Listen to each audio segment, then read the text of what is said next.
The story begins by revealing that Gray had become the most powerful king in the world. However, without warning, his life comes to an end, and he is reborn in a medieval world. As soon as he opens his eyes, still a baby, he is met with two smiling faces, his new parents. Their gaze overflows with affection and happiness. Both comment on how the newborn son looks like them, and they do not hide their excitement over the arrival of little Arthur. Reynolds, the father, immediately decides to call him Arthur and tries to make the baby call him Dad. Alice, the mother, finds it amusing, but reminds her husband that the boy is still too young for that. While the two play with their son, Arthur observes them with suspicion. He does not understand who those people are or why they are so sure they are his parents. If what they say is true, it means he really died and is now living another life, but with all the memories of the previous one. Lying down, he tries to accept that even after winning countless battles and conquering everything,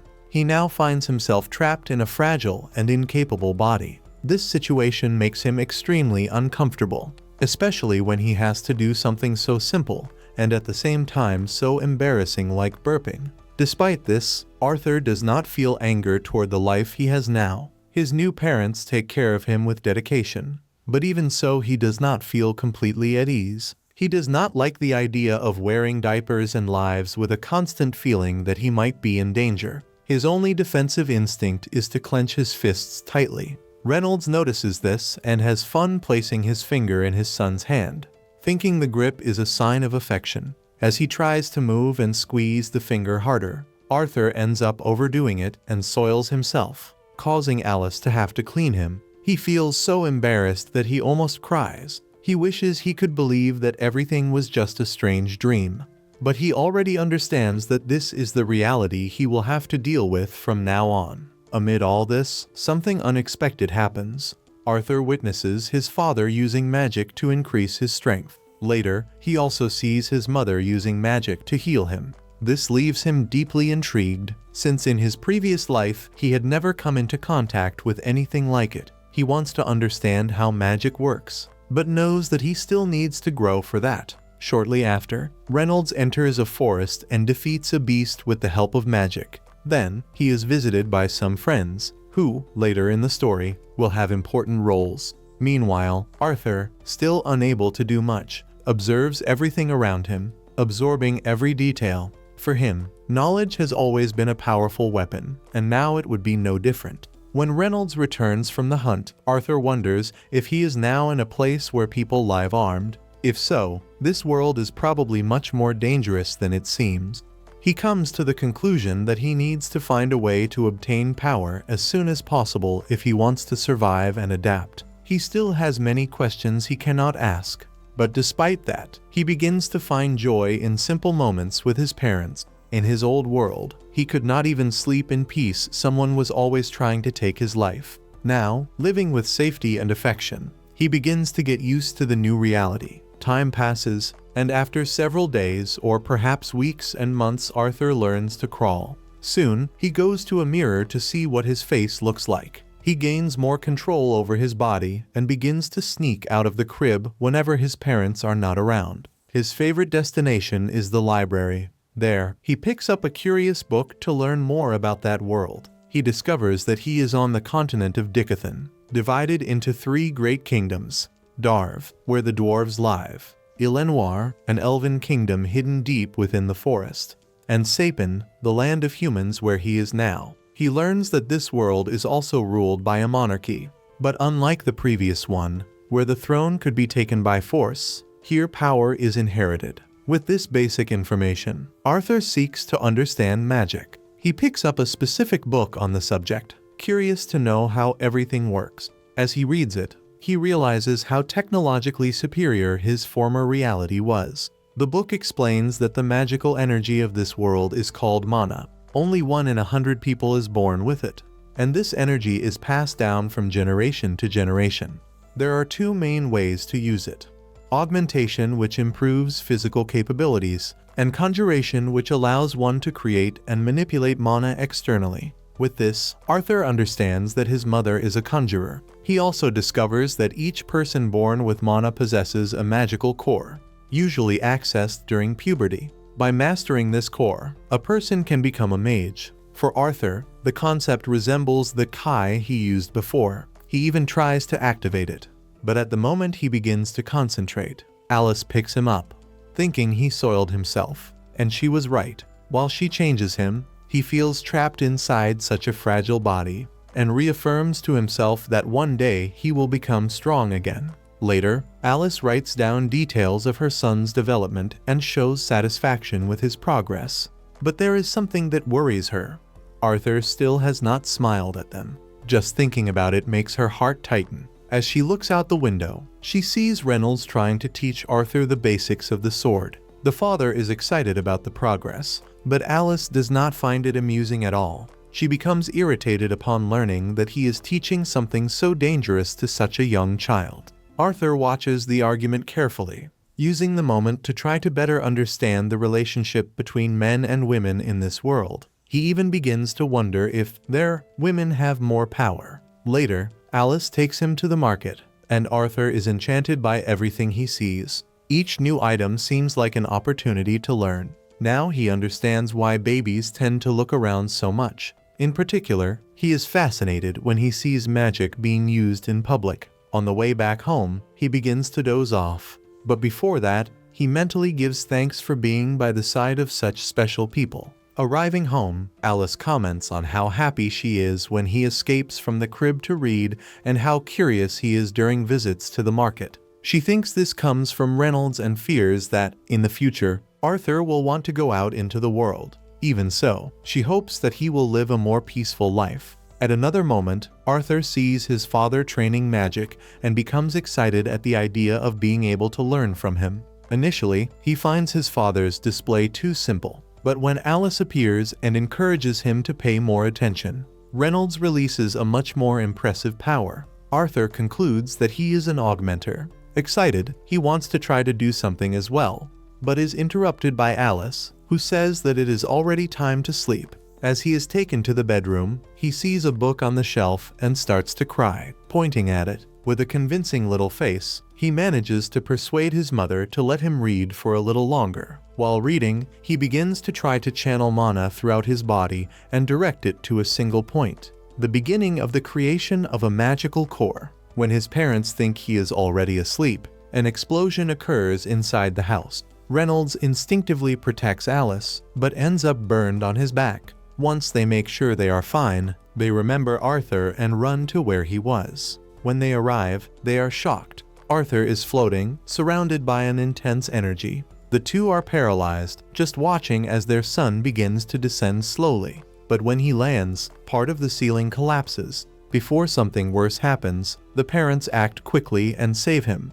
It was close. After that, everyone cries. Arthur, moved by the situation, realizes that Alice and Reynolds would do anything to protect him, something he had never experienced in his previous life. The scene shifts to a moment from Arthur's past. In that previous life, he was remembered as the most powerful king of all. One of his servants was caught trying to take his life, and by the laws of that time, the punishment would be immediate execution, without the right to a defense. However, the royal council decided to take another path, to send the man back to his country of origin, along with his entire family. They knew very well that the fate awaiting them there would be even worse than death. Desperate, the assailant begged for compassion. He asked Gray to at least spare his wife and son, but Gray, without showing any sign of compassion or hesitation, killed both before the man's eyes. He did not do it out of revenge. In his mind, it was an act of mercy. It was clear proof of how ruthless he could be.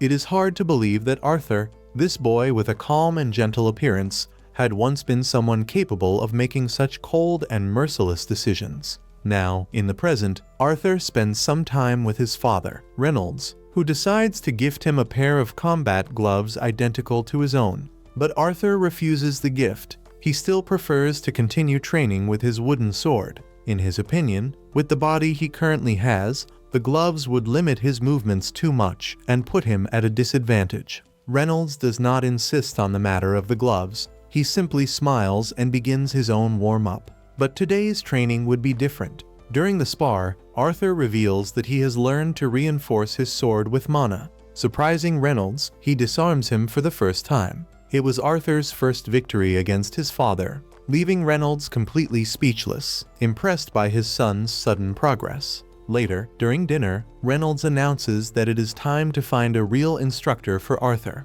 He recognizes that if he continues to be solely responsible for his training, he will end up limiting the boy's growth. Alice, Arthur's mother, does not agree. She knows that this means he would have to leave the house in the hills and go to the city, even at such a young age, but Reynolds insists. He explains that Arthur is already capable of enhancing any object with magic and states that this decision is necessary for his future. Dinner turns into an argument. To resolve the situation, Arthur suggests that both of them accompany him to the city. That way, Reynolds can find the ideal tutor for his son, and Alice can stay by the boy's side. The proposal is accepted immediately. They begin packing their things to move. Shortly after, Reynolds' former companions, a group of adventurers known as the Twin Horns, appear to escort the family to the city. Arthur introduces himself to the group and speaks with their leader, Adam. He mentions that the two of them have met before, although he thinks Arthur would not remember. But Arthur remembers perfectly. It was when he blew up the house and the group showed up to help rebuild everything. On that occasion, he discovered that his parents had once been part of the Twin Horns before settling in the hills. After that conversation, Angela arrives and hugs Arthur tightly, almost taking his breath away. Durin, the group's warrior, saves him by pulling him away. At that moment, Arthur notices a girl watching him from atop the carriage. She is Jasmine, who simply stares at him without saying anything. Her gaze leaves him thoughtful. Soon after, Helen approaches, shakes his hand, and introduces herself, along with Jasmine. With everyone introduced, the journey to the city of Xyrus begins. During the trip, Arthur thinks about how that means of transportation is outdated compared to his old world, where flying vehicles were common. Even so, he is not bothered. After all, he has his mother by his side throughout the entire journey. They make stops every day. At one of them, they are attacked by wild wolves. Arthur realizes for the first time how dangerous that world can be. Jasmine enters the fight, using her daggers with impressive precision. Reynolds, Adam, and the others also join the battle and resolve everything quickly. Arthur, just watching, feels inspired by them and begins to want to be part of that kind of adventure. That night, the group celebrates with a banquet. Arthur notices that his mother is not eating. She says she is satisfied, but he feels that something is off. Then, she notices a wound on Reynolds' arm and stands up to heal him. The atmosphere changes. Everyone becomes alert, being careful so that no one sees them. It becomes clear to Arthur that his mother's healing ability is something rare and very valuable in that world. Now he understands why his parents lived in isolation to keep Alice's power away from curious eyes. After dinner, Adam invites Arthur to a duel. He wants to see with his own eyes what Reynolds had said about the boy's talent. The other members get excited and gather around the two to watch. Arthur, only 4 years old, wonders why no one seems concerned about fighting a child, but he accepts the challenge. It is the first time he would face someone other than his own father, and Adam uses a real spear, even if it is covered with bandages. As soon as the fight begins, Adam reinforces his weapon with mana. Arthur does the same, but goes even further.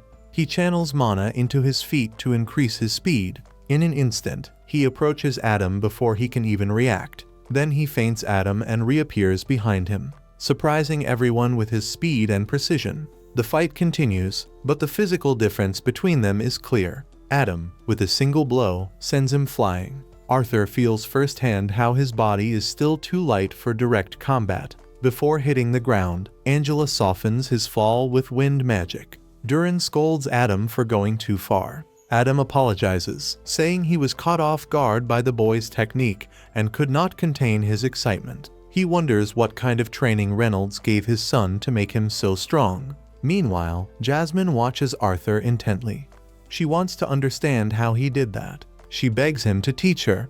From her expression, Arthur realizes that she will not give up until she learns. The next morning, the group resumes the journey. At a stop, Adam begins teaching Arthur how to use a spear, while Reynolds puts him through intense training exercises. Later, Helen teaches him how to use a bow, and Arthur learns quickly. After that, he begins training Jasmine, who also proves to be quite talented. That night, while Arthur reads a book, he notices that Jasmine continues to watch him as if trying to understand what made him so special. The next day, it is Arthur's birthday. Jasmine gives him a dagger as a gift, and even starts explaining how to use it, surprising the other girls. Tired of the childish games, Adam says it is time to move on. But before that, Alice calls Arthur, and he notices that she is not feeling well. He asks what is going on, but she says everything is fine, even though he feels that is not really the case. During the journey, the group is attacked by bandits.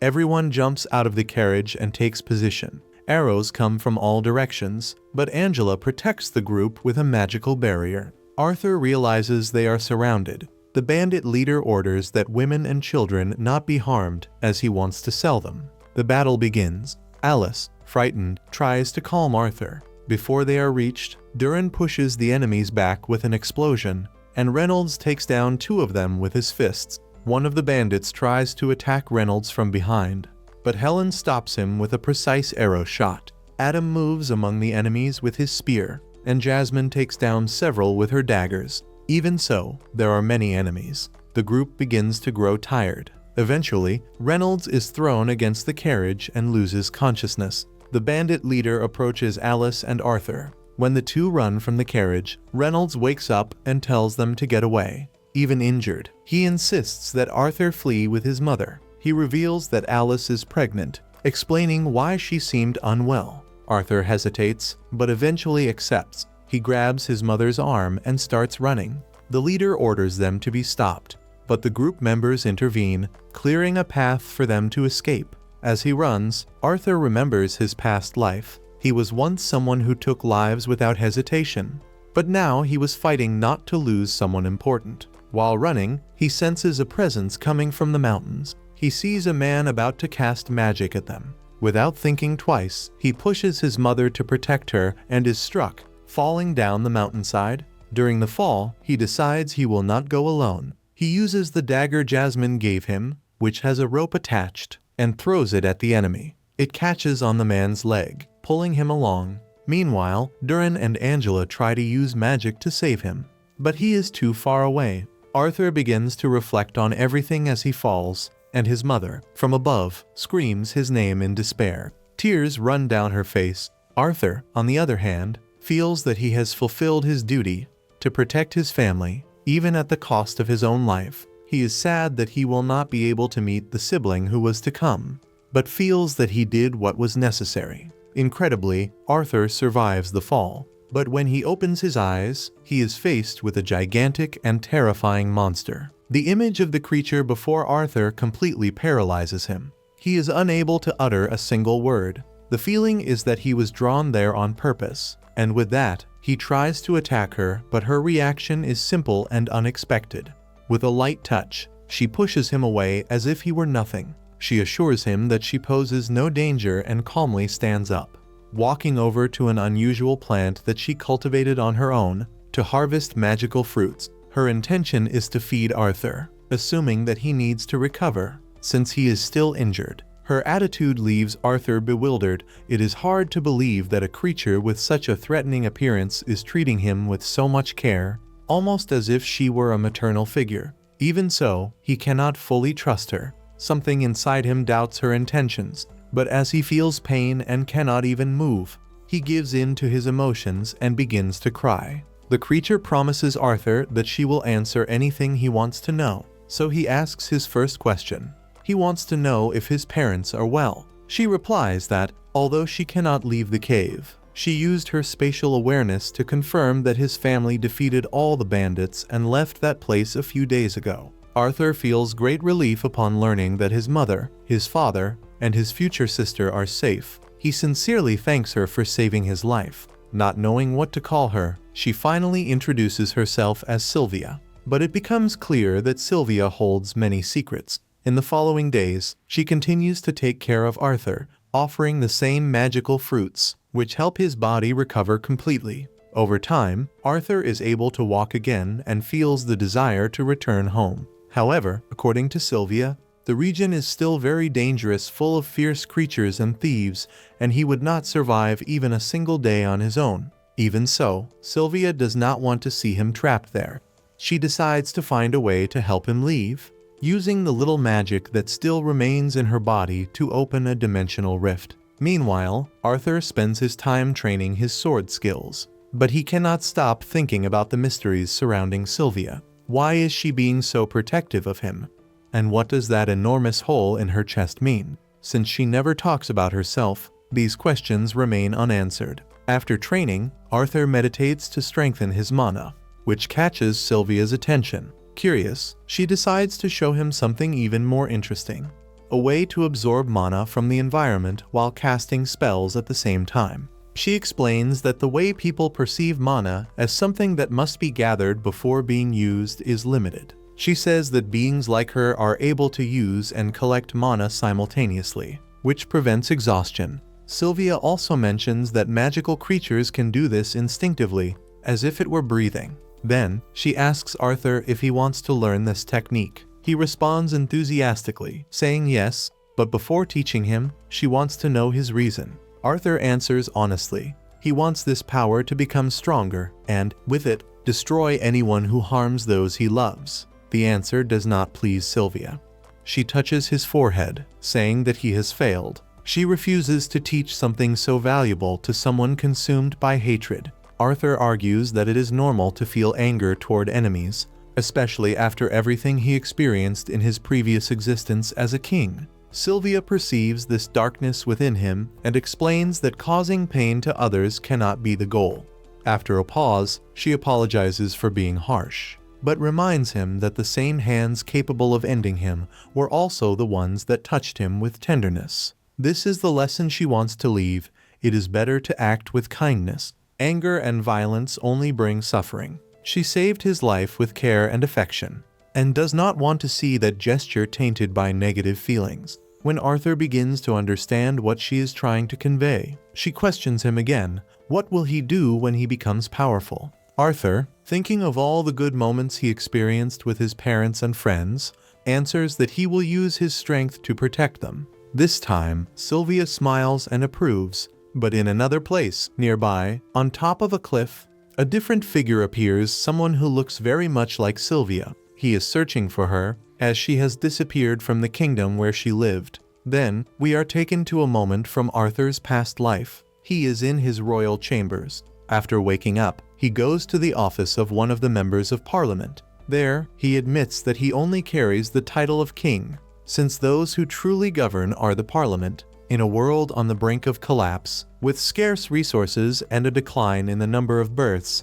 Arthur believes that his role is merely that of being a living weapon. The subordinate tries to reassure him with praise, but Arthur walks away. Shortly after, he is mysteriously assassinated. When he tries to use the new power he received from Sylvia, memories of his previous life return. He remembers how he struggled to unleash the power of Kai, and now, with this new power, he feels completely overwhelmed by it. Once again, the doubt arises, what will he do with this strength? Suddenly, Sylvia pushes him against a rock. He does not understand what is happening. She, who has protected him until now, is hiding him. She asks him to stay there, safe, without fear. Inside the rock, Arthur feels an immense energy. Another creature appears with an appearance identical to Sylvia's. He found her thanks to the scent of blood. He demands that she return with him. Sylvia refuses and is willing to fight until the end. When the battle begins, she takes on her true form. She is a powerful dragon.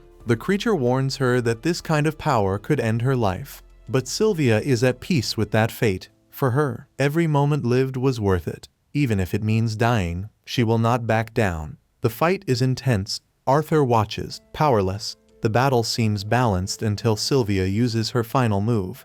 She freezes everything around, traps the opponent, and opens the cave's entrance for Arthur to escape. When he gets out, he sees who she truly is, a majestic dragon, and she tells him that now it is time to go. She says that the power she gave him is so that he can find the way back. She reinforces her hope that he will not be guided by anger. Arthur states that he will use the power to protect those he loves. She smiles. She does not want him to follow a path of hatred. She wants him to share love with the world. Her words touch Arthur. Before leaving, she gives him a dragon egg and a feather, asking him to wrap the egg with it. As he touches it, an immense energy runs through his body. Glowing lines appear along his arm, tearing his shirt. Sylvia admits that she could have sent him away earlier. She knew how. But she enjoyed his company. Having someone to talk to after so long was special. Arthur feels the same. He learned a lot from her. The farewell is painful. Arthur, in tears, feels that he failed for not being able to protect her. He remembers everything she taught him. Despite everything, she smiles. For her, her life had meaning. With a sincere smile, he says that no matter what she is, dragon or monster, she is family. She smiles and jokes, saying that he already has a mother, and he responds with something that deeply moves her. "Then you are my grandmother." That word touches her in a special way. She cries. She asks him to say it again. He repeats it. Arthur holds the egg and the feather. The sky closes in. It is time to move on. He does not want to leave her. He asks her to go with him, but there is no answer. The opening disappears. Sylvia releases the seal, and the opponent regains his strength. She falls to the ground, motionless. He approaches, surprised that she is so weak, but it was all part of the plan. Sylvia opens her eyes and releases a burst of mana so intense that no one could survive. The entire cave trembles. The energy reaches even the surface. Outside, Arthur continues on his path, still crying. Her voice echoes in the skies, asking him to remember the conversations they had. She understands that he is sad, but asks that, even so, he tries to smile. Revenge must not guide his steps, and if it is difficult, that he moves forward slowly, one step at a time. Arthur doubts himself, but she reminds him of who he is. Gray, the most powerful king. He can do anything, and he must not use that power to carry pain. He must choose happiness. Arthur is left speechless. She always knew who he truly was. The moment is filled with emotion. Her voice fades away with the wind. Then Arthur places her egg in his backpack and prepares for his new journey. So, increasing the speed of his movements with the use of mana, Arthur advanced through the Elshire forest, careful not to damage Sylvia's egg that he carried. Jumping from branch to branch as if he were Tarzan himself, he suddenly picked up the sound of human voices. Without hesitation, he moved closer, hoping that maybe he could follow that group to the city where his family was waiting for him. However, as soon as he landed on a tree above them, he realized that the situation was very different from what he had imagined. Down below were 4 bandits, and they had kidnapped a young elf girl to sell her as a slave. Arthur immediately remembered a similar group he had faced days earlier, men who had tried to capture him along with his mother. Without a doubt, these must be part of the same organization. A desire for justice ignited in his chest. Meanwhile, the kidnappers pushed the elf girl into the cart and prepared to leave. The scene outraged Arthur.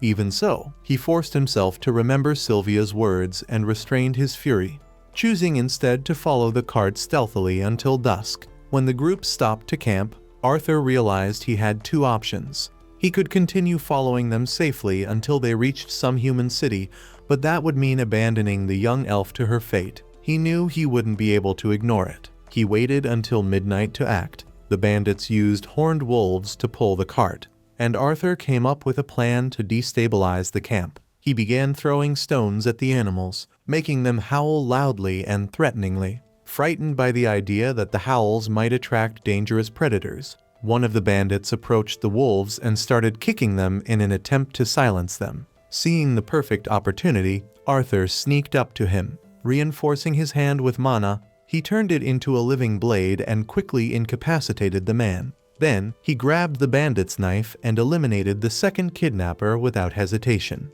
The third one noticed something was wrong and tried to react, but Arthur was faster and struck his leg. In desperation, the man warned the group's leader about the attack. The leader, however, was not concerned. To him, Arthur seemed like just another valuable piece of merchandise. Determined to capture him alive, he dropped his sword, reinforced his hands with mana, and advanced into unarmed combat. Arthur dodged the first blow and tried to use his line technique to strike the leader, just as he had done in a previous fight. But the leader, more experienced in battle, saw through the trick and delivered a strong kick to Arthur, sending him flying. Without giving him time to react, he grabbed the boy's leg, convinced it was the end, but for Arthur, it had barely begun. With a fire spell, he burned his opponent's leg, making the bandit roar in anger. Now, the leader shouted that he would sell only the annoying child's corpse to sick collectors. While he gave in to his own hatred,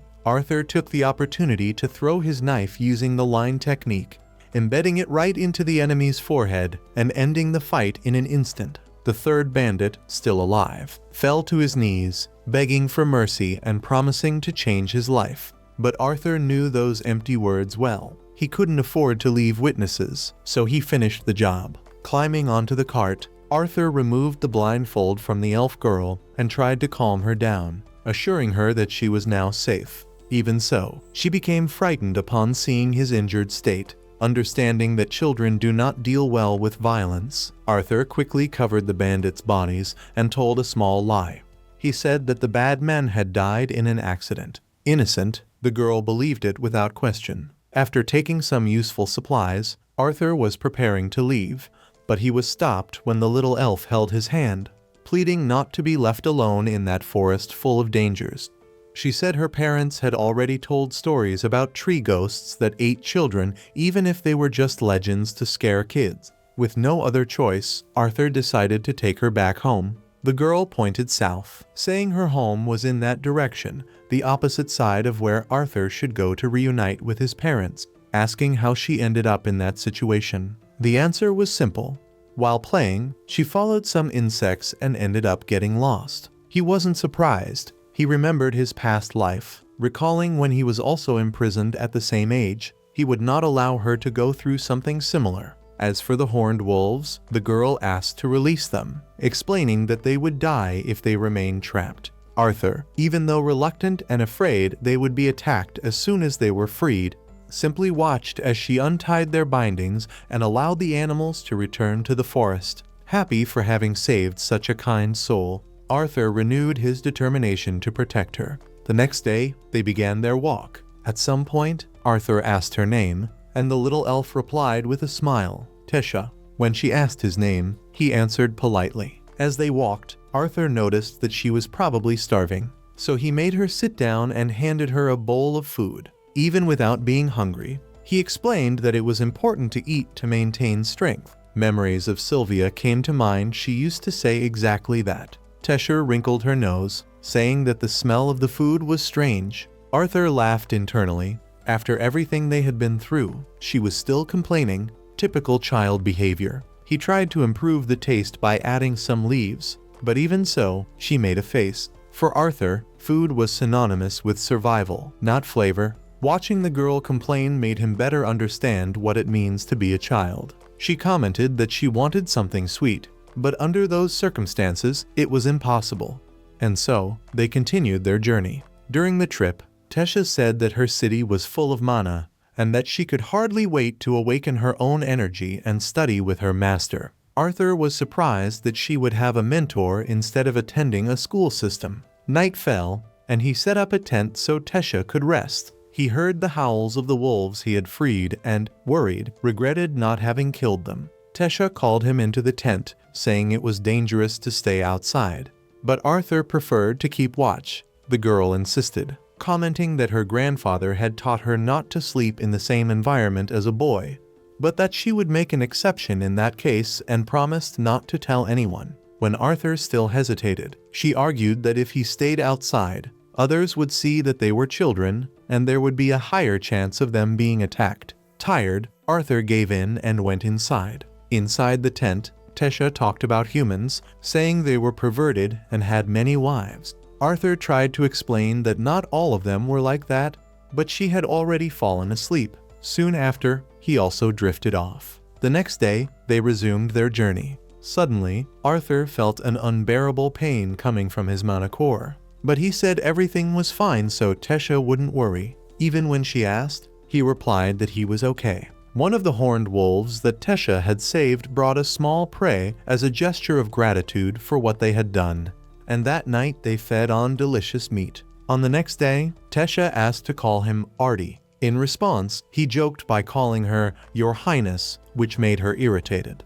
She just wanted to feel closer, and Arthur, not used to friendships, was still learning how to deal with that. Further ahead, Tesha found a passage and called Arthur. Without understanding very well, he held her hand, crossing to the other side. When he fell to the ground, exhausted, he was surprised. Soldiers appeared around him, pointing weapons in his direction. They said they had tracked the two of them there because they used the teleportation portal. Before Arthur could react, he was immobilized. Desperate, he shouted for Tesha, only to see her standing there without reaction and without expression. The guards look at Arthur with suspicion and demand to know who gave permission for a human to enter that sacred place. Not knowing what to say, Arthur turns his head toward Tesha, hoping she will say something to get him out of that situation. But when she says nothing, he feels a sting of disappointment. He thought he could trust her, even considered Tesha a friend. But now it seemed he had been mistaken.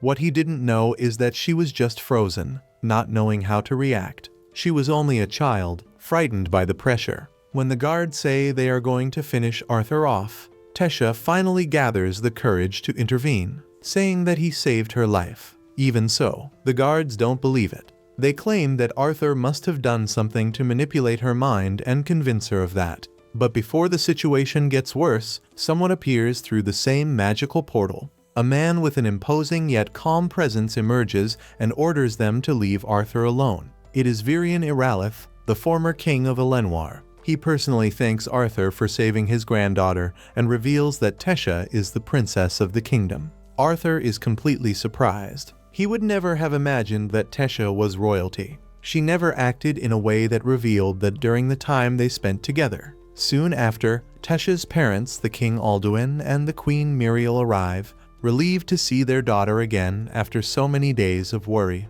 While Muriel checks if her daughter is all right, Alduin turns to Arthur, visibly displeased, and asks what a human is doing there, and without thinking twice, orders the soldiers to get rid of Arthur. Virian once again steps in and says that it was he who told the guards to stand down. Calmly, he explains that Arthur saved their granddaughter, even being a human, and that should be taken into consideration. Tesha supports what Virian said, begging her father not to hurt Arthur. She then suggests inviting him to the castle. The idea of a human crossing the castle gates clearly makes Alduin hesitate. But Tesha leaves her father with no choice until he agrees. Then she runs to Arthur and says that if he goes with her, she will share her favorite sweets with him. Meanwhile, Virian is intrigued by the power he senses in Arthur, and says he needs to speak with him in private later. Arthur then follows Tesha, exploring the kingdom of Elenwar. The city is full of beauty,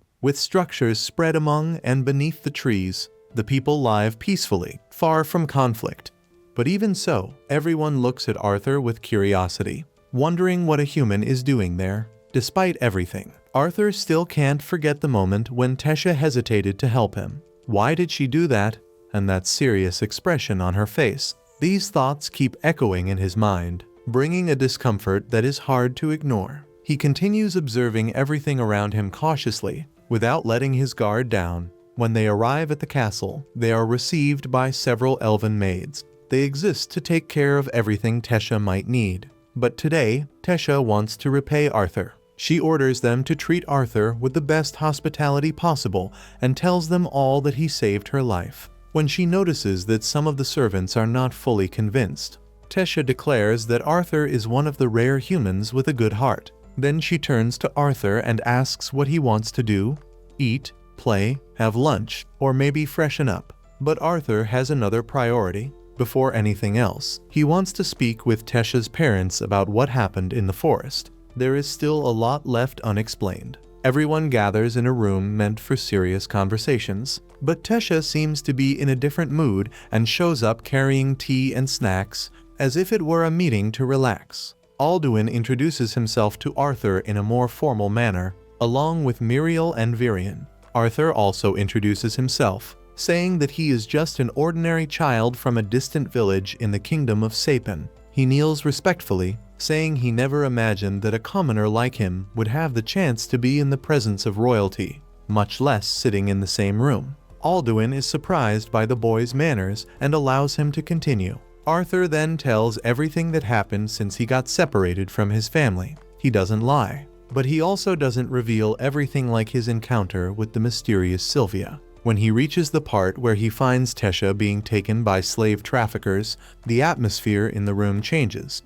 Alduin, as always, takes the opportunity to blame humanity, saying they are all barbarians. But Virion asks the question that really matters: how did a 5-year-old boy manage to defeat 3 adult slave traffickers?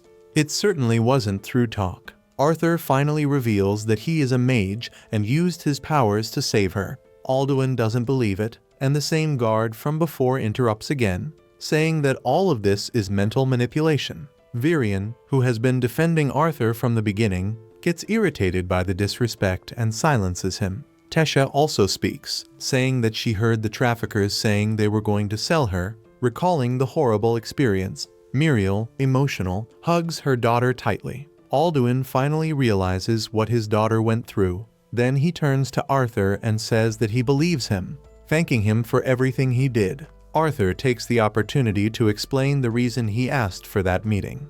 He is separated from his family, and all he wants is to reunite with them in Sapin. Alduin is shocked. A human asking for help from the elves, he replies that he would never help humans, and that Arthur needs to find his way back on his own. But Arthur is clever. He says that if they are not capable of repaying the favor he did, then they have no right to call humans barbarians, as they would be behaving the same way. Virion calmly says that Arthur got him there. He agrees with Arthur and says that his son fell into his own trap. Tisha also waits for her father's answer. With no way out, Alduin accepts. He informs Arthur that there is a portal that leads to Sapin, but it can only be used once every 7 years.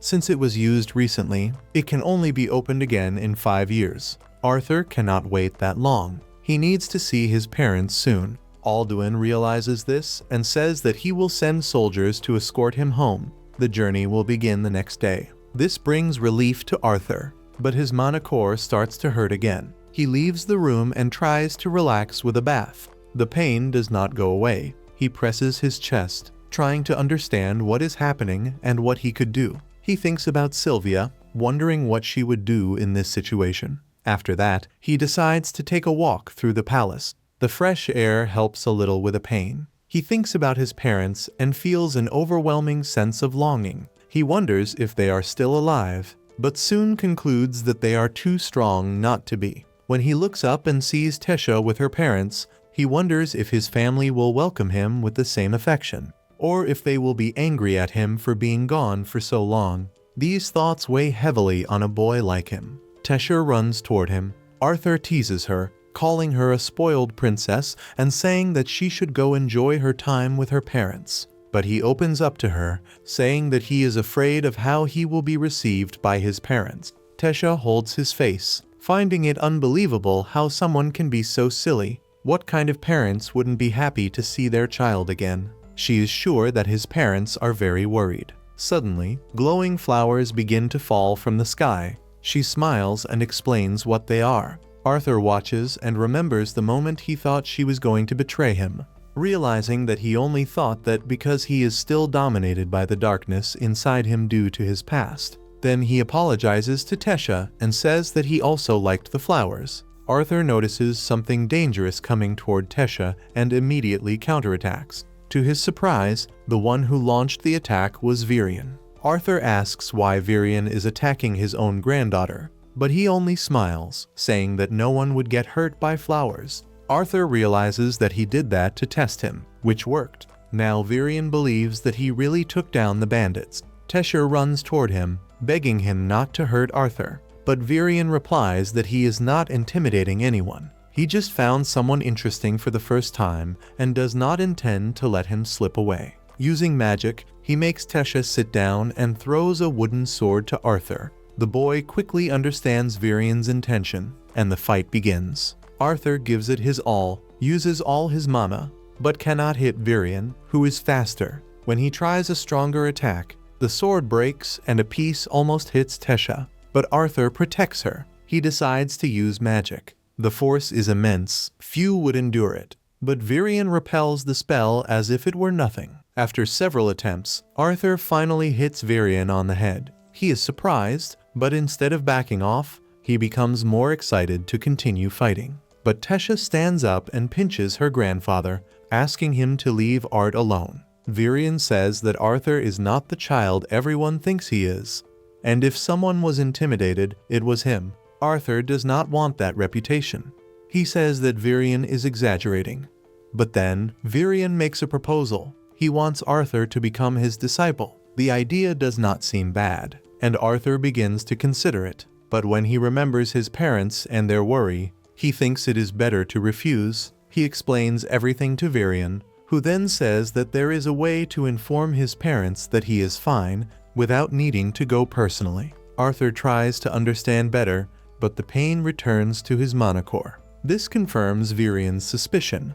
Arthur has inherited a beast will. The only way to survive this is by becoming his disciple. Subsequently, Arthur finds himself completely paralyzed. His body doesn't respond, and his heart tightens as if something were crushing him from the inside. As he tries to endure the pain, a dark and heavy energy begins to emerge from his chest. It transforms before him, taking the shape of a strange and threatening creature. Frightened, he closes his eyes, trying to understand whether that was a representation of his anguish, or perhaps the weight of everything he carries. The creature approaches, about to attack him, but then a soft voice echoes, calling his name.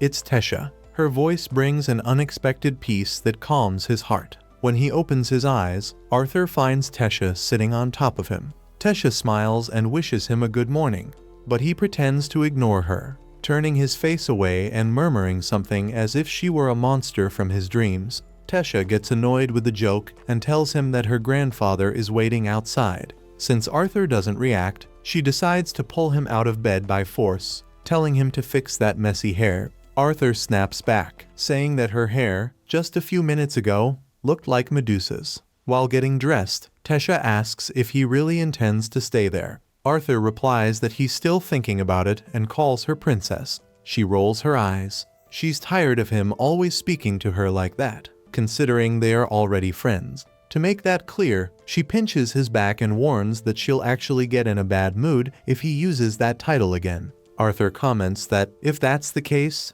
then she's already angry, and wonders if it's even possible for her to get more irritated than she already is. Later, already ready, the two leave the castle and spot a carriage. Alduin, Tesha's father, argues with Virion, asking him not to allow Arthur to remain there. Both Alduin and his wife still hold that old prejudice against humans, but Virion doesn't listen. He enters the carriage and makes it clear that his decision is made.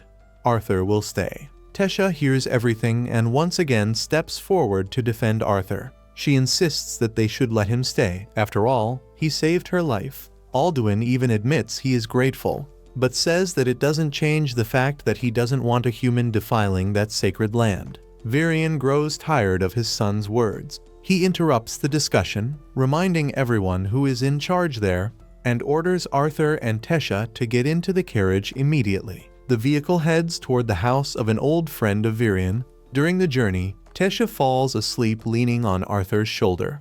Virion watches and comments that she woke up early because this day is important, as it will be decided whether he will stay there or leave. While gently stroking his granddaughter, Virion reveals that she has always lived in isolation. She never had true friends, since everyone around her only wanted to take advantage of her. Because of that, she learned to keep her distance from people. Hearing this, Arthur understands why Tesha gets so irritated when he calls her princess. Virion then mentions that he only sees his granddaughter truly smile when she is with Arthur. He sincerely thanks him for their friendship, which makes Arthur realize how much Tesha values him. This gesture makes Arthur trust the old man even more. The carriage arrives at its destination. Arthur wonders who could be important enough to receive a personal visit from a former king. Virion, who until then had been behaving like a noble, bangs loudly on the door and shouts, calling the lady of the house an old witch, but no one responds. He leans his ear against the door and is surprised when it suddenly swings open.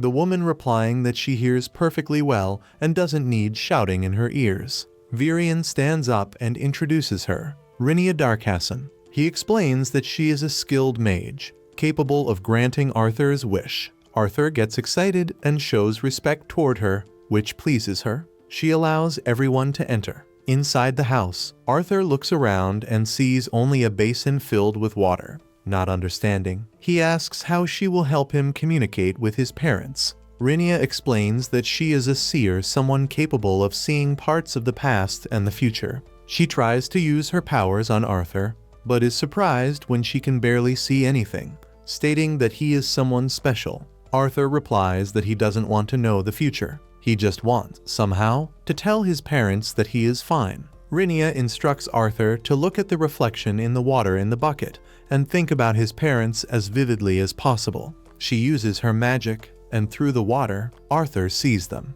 Alice and Reynolds are having lunch together, still mourning the loss of their son. It is Arthur's birthday. They recall the tragedy that led to their separation. Reynolds now works in city security, and the two live in a mansion, where Alice takes care of her pregnancy. As they cry, remembering their son, Arthur finally speaks to them. He says that he is alive, that he is in the land of the elves and using a special kind of magic to communicate. He explains that he still cannot return because his body needs care, but begs them not to blame themselves for what happened, and finishes by saying that he loves them very much. Alice, overwhelmed with emotion, embraces Reynolds, radiant upon learning that her son is still alive. Arthur, with his eyes full of tears, decides right then that he will never again allow his parents to suffer like that. He commits himself to becoming stronger and asks Virian to accept him as a disciple. Although Virian accepted, things do not become easy.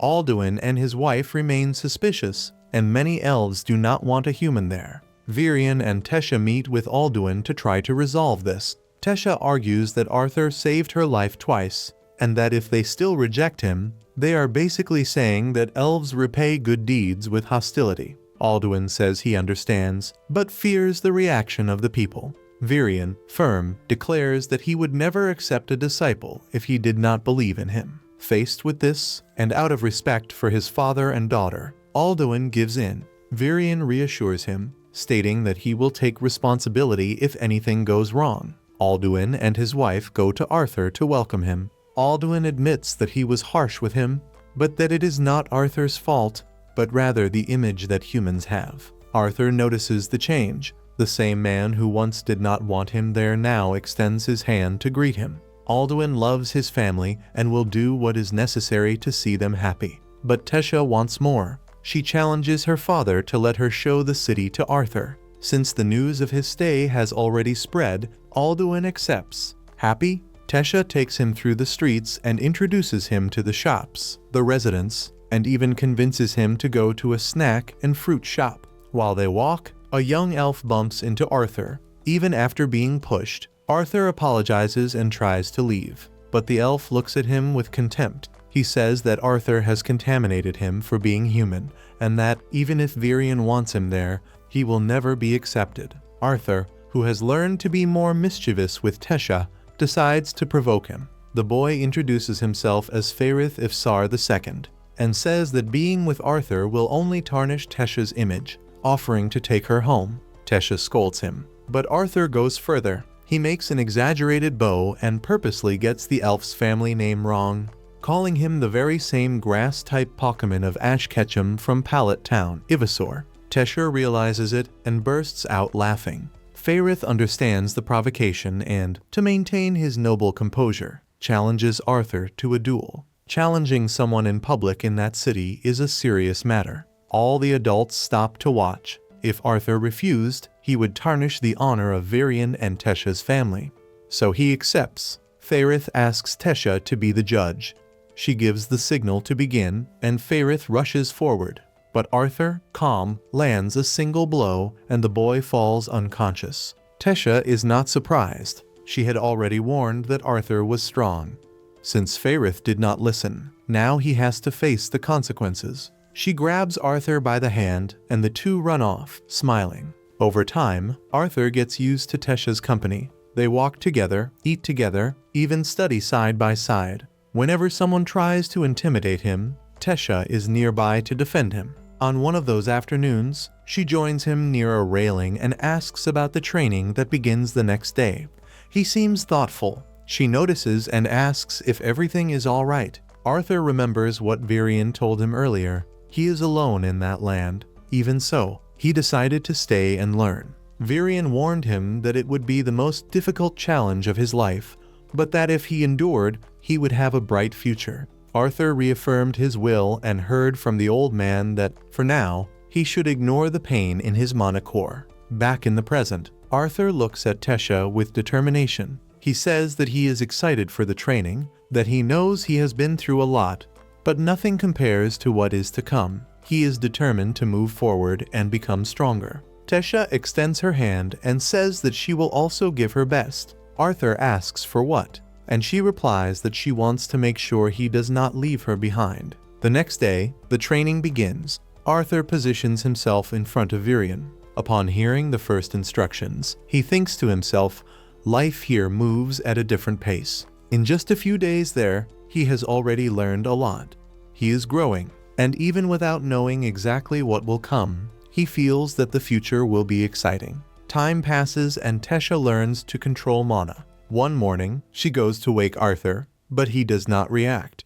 So she decides to use mana to wake him up for good. He gets up startled, shouting, and asks why she could not simply call him gently. Even so, Tesha smiles, knowing she first tried to wake him gently. The two leave the house together and, along the way, notice Virian leaving the place on his way to a meeting. Arthur becomes curious about the reason for that meeting, but Tesha quickly changes the subject. With an excited look, she reveals that she prepared a hamburger especially for him, and before he can say anything, she warns him that he should be grateful for a beautiful woman preparing that for him. Arthur starts eating, and between bites, he jokes by asking, "What beautiful woman?" just to tease her. Tesha, of course, gets angry at the response. After that, the two head to the training field, where Virian watches them while they practice hand-to-hand combat. Over time, he hands wooden swords to both of them, making the training more intense. Arthur doesn't miss the chance to tease again,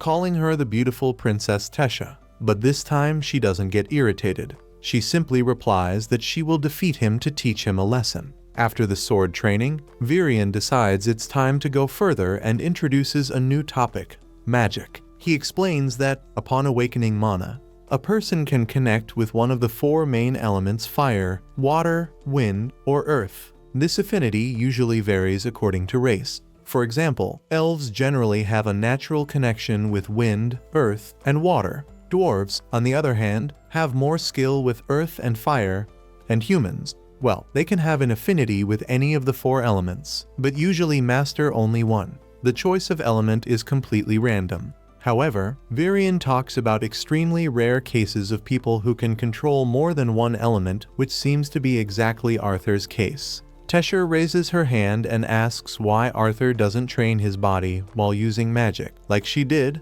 Virian replies that he is still too weak. His mana core contains a bestial will that is affecting the balance between his physical body and magical energy, and it is because of this imbalance that Arthur feels so much pain. Arthur begins to suspect that this bestial will has some connection with Sylvia, but prefers not to jump to conclusions. Virian explains that, to deal with this bestial will, it is first necessary to fully understand what is happening with his body. Tesha makes a joke, asking if he feels pain every time she hits him during training. Arthur admits that she really doesn't hold back. Then he comments that anyone would feel pain when being hit by her. Elves who awaken mana at 10 years old are considered prodigies, and Tesha awakened at just 9 years old. That is why Tesha became stronger, and now, training alongside Arthur is a way to better develop this new power. Virian decides that it is time for Arthur to try to awaken the bestial will that exists within him. To motivate him, he says that if everything goes well, he will stop feeling pain and become a true beast tamer. Arthur, curious, sits down as the ritual begins. Virian explains that he will ignite a flame within Arthur's magical core, and all he will feel is warmth in his body. Carefully, Virian transfers his own mana to Arthur, but something unexpected happens. Arthur screams in pain as a wave of mana explodes, throwing Virian and Tesha away. After that, Arthur falls unconscious on the ground. As soon as he realizes what happened, Virion takes him back. When Arthur awakens, Virion asks if he can identify the bestial will within himself. Arthur replies that it was a dragon. Virion already suspected this, since dragons are legendary creatures. He asks Arthur to never reveal this information, to avoid problems with dangerous people. With the bestial will awakened, Virion informs that Arthur will be able to return home in 4 months, which surprises him, since he thought he would stay there for 2 more years. The reason for the change is an exchange event between the 3 kingdoms, so the teleportation portal to the human city will be opened. Upon realizing that, on the day he saw Virion leaving for a meeting, it was actually to deal with this exchange matter, Arthur becomes emotional that he will finally be able to see his parents. He asks how Tesha will react to the news, but Virion assures him that she already knows her parents told her. That night, the egg he received from Sylvia began to crack, and Arthur, startled, doesn't know what to expect. When the shell breaks, an adorable hatchling appears. Arthur is instantly charmed, but soon gets bitten on the arm. He thinks it was aggression, but discovers that the hatchling only did that to cast a magical seal. Now, Arthur can hear her voice even if everything she says sounds like a bunch of meaningless noises. Even so, he is thrilled to be able to hear her. He decides to call her Sylvie, in honor of her mother. He looks at the seal on his arm, still not understanding what it means, but can't believe he became a father at just 8 years old, and soon after, he ends up falling asleep. The next day, Tesha enters the room as usual to wake him up. Since he sleeps heavily, she pulls off the blanket. When she sees Sylvie, she screams. Arthur wakes up startled, while Tesha is simply excited. She picks up Sylvie in her arms as if she were a baby. The two head to the training field, and Tesha does everything she can to make Sylvie like her. But Sylvie seems interested only in Arthur. When they arrive, Virion almost has a heart attack upon seeing that baby dragon, and he says that she probably was born now because he completely assimilated the bestial will. Looking at Sylvie, Arthur becomes worried. Even without him saying anything, Virion reassures him. No one would believe that a real dragon exists, so it is enough to say that she is a rare magical beast. Virion declares the start of training and says that now that Arthur is a beast tamer, it is time to train that as well, and the best way to do this is a battle. Virion assimilates his bestial will a shadow panther. The creature's presence is terrifying. The sound, the energy, and the darkness it emanates leave Arthur and Tesha frightened. To make matters worse, Virion demands that Arthur fight him, but he can barely see him. In that form, Virion disappears and reappears in fractions of seconds. Arthur gives up the fight, accepting defeat. Virion returns to his elf form and explains that the Shadow Panther grants instinctive control over the wind, and also neutralizes sound, which is an advanced spell. But on the other hand, it is very exhausting to maintain that form. After that, Virion picks up a wooden sword and continues the training normally. Time passes days, weeks, maybe months. Arthur improves a lot, to the point of fighting Virion in his bestial form. With the portal's opening approaching, Tesha begins to feel the weight of the farewell. During a festival in the city, she cannot even enjoy herself. Knowing that her friend is leaving, Arthur tries to cheer her up, asking her to at least smile. While walking through the city, a boy bumps into Arthur and looks at him strangely for being human. It is Faerith, the same elf who had already challenged Arthur once and lost with a single blow. He approaches and asks if Arthur remembers him. Arthur, being honest, says that he does not. Faerith insists, saying that he wants a rematch because now he is confident that he can win. But the result of the fight is the same as the first. Arthur knocks him down with a single blow. Tesha explains who he is, and Arthur finally remembers, extending his hand to greet him. Surprisingly, Faerith accepts. His friends say that Faerith just wanted to be friends with Arthur. They talk, and Arthur discovers that Faerith will also participate in the exchange. Faerith reveals that all the children of nobles will go. Arthur did not know this, since Tesha had not said whether she would go. When he looks at her, Faerith comments that they will not let the delicate princess get lost again. The word delicate definitely does not match Tesha, and to prove it, she hits Faerith hard.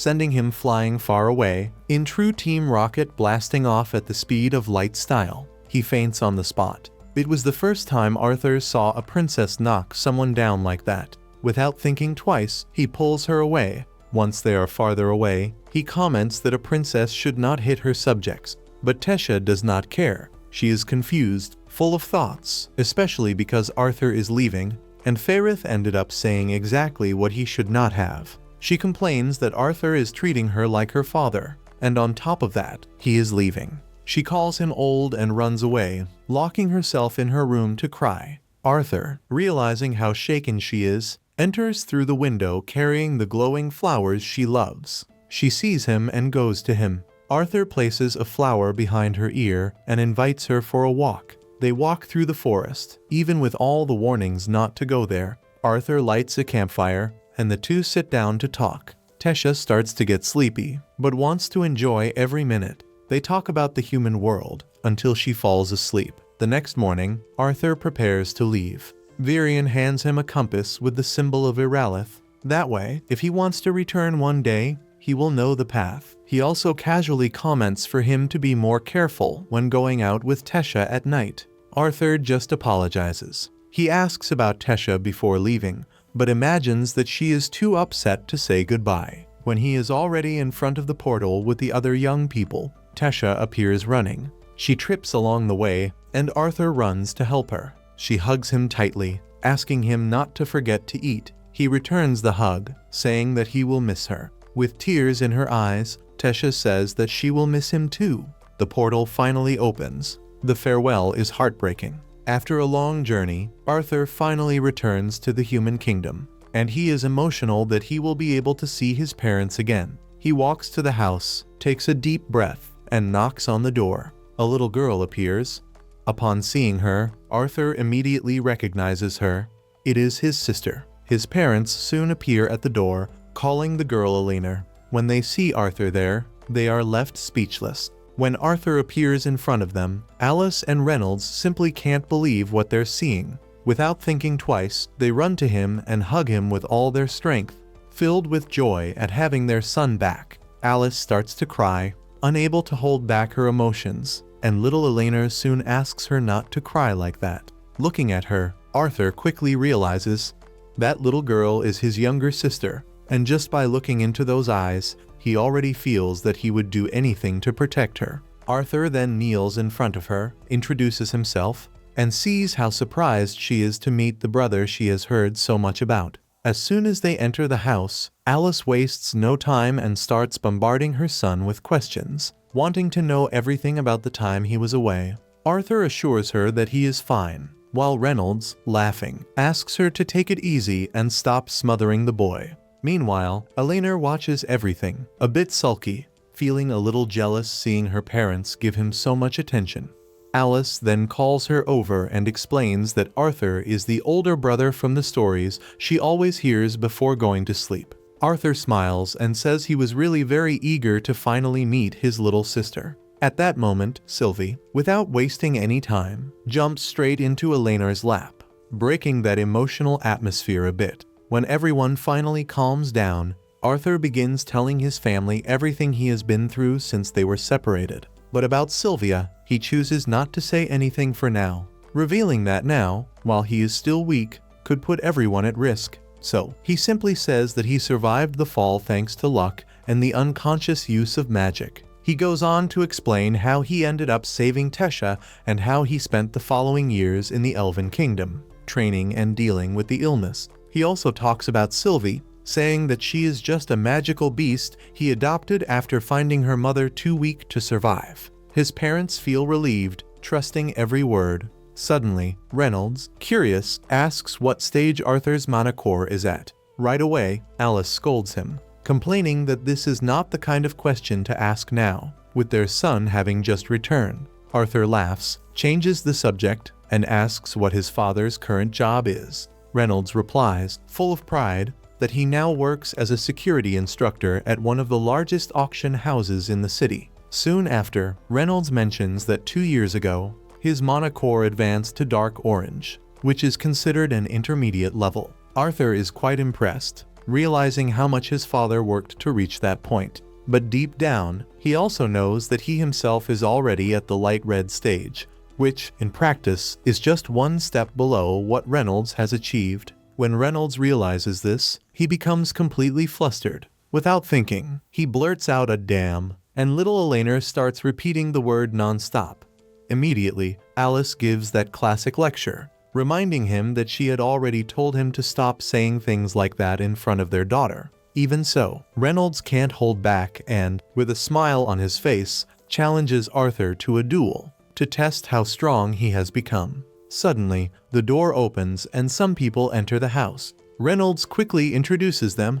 That is Vincent Helstia, the manager of the auction house where he works and also the owner of that house. The woman beside him is Tabitha, his wife. Arthur greets them with great respect, thanking them for everything they have done for his family. Vincent is so surprised by the boy's manners that he even makes a joke, asking if he is really Reynolds' son. Soon after, Tabitha introduces her daughter, Lilia, mentioning that they are the same age and could become good friends. Lilia, however, seems much more interested in Sylvie and quickly asks to pet her. Reynolds then tells Vincent that he and Arthur are going to fight in the garden and invites him to watch. Vincent is a bit surprised, but accepts and goes along with everyone. When he gets there and hears that Arthur's Monocore is at the light red stage, he is left speechless. Alice then explains that Arthur has always had an absurd ease for learning, and that there would be no reason to lie about it. Even so, Vincent finds it hard to believe. After all, even the greatest prodigies of the famous Xyrus Academy, at 11 or 12 years old, can barely reach deep red, and Arthur, at only 8 years old, is already at light red. Meanwhile, Arthur and Reynolds finish warming up. In an instant, the two dash toward each other. Arthur blocks his father's blows and tries to counterattack. Reynolds, however, defends easily and warns that it will take more than that if he wants to defeat him. But Arthur surprises him, using a kick that forces Reynolds to step back. Impressed, Reynolds warns that now he will stop holding back. He concentrates mana in his fist, which begins to catch fire. Arthur is surprised because he knows that in this world, every mage is born with an affinity for a specific element. For conjurers, this is much easier to identify and use. But for augmenters like Reynolds, mastering an element requires a lot of training and perception. Out of nowhere, Reynolds envelops his entire body in fire mana and charges straight at Arthur. He tries to defend himself,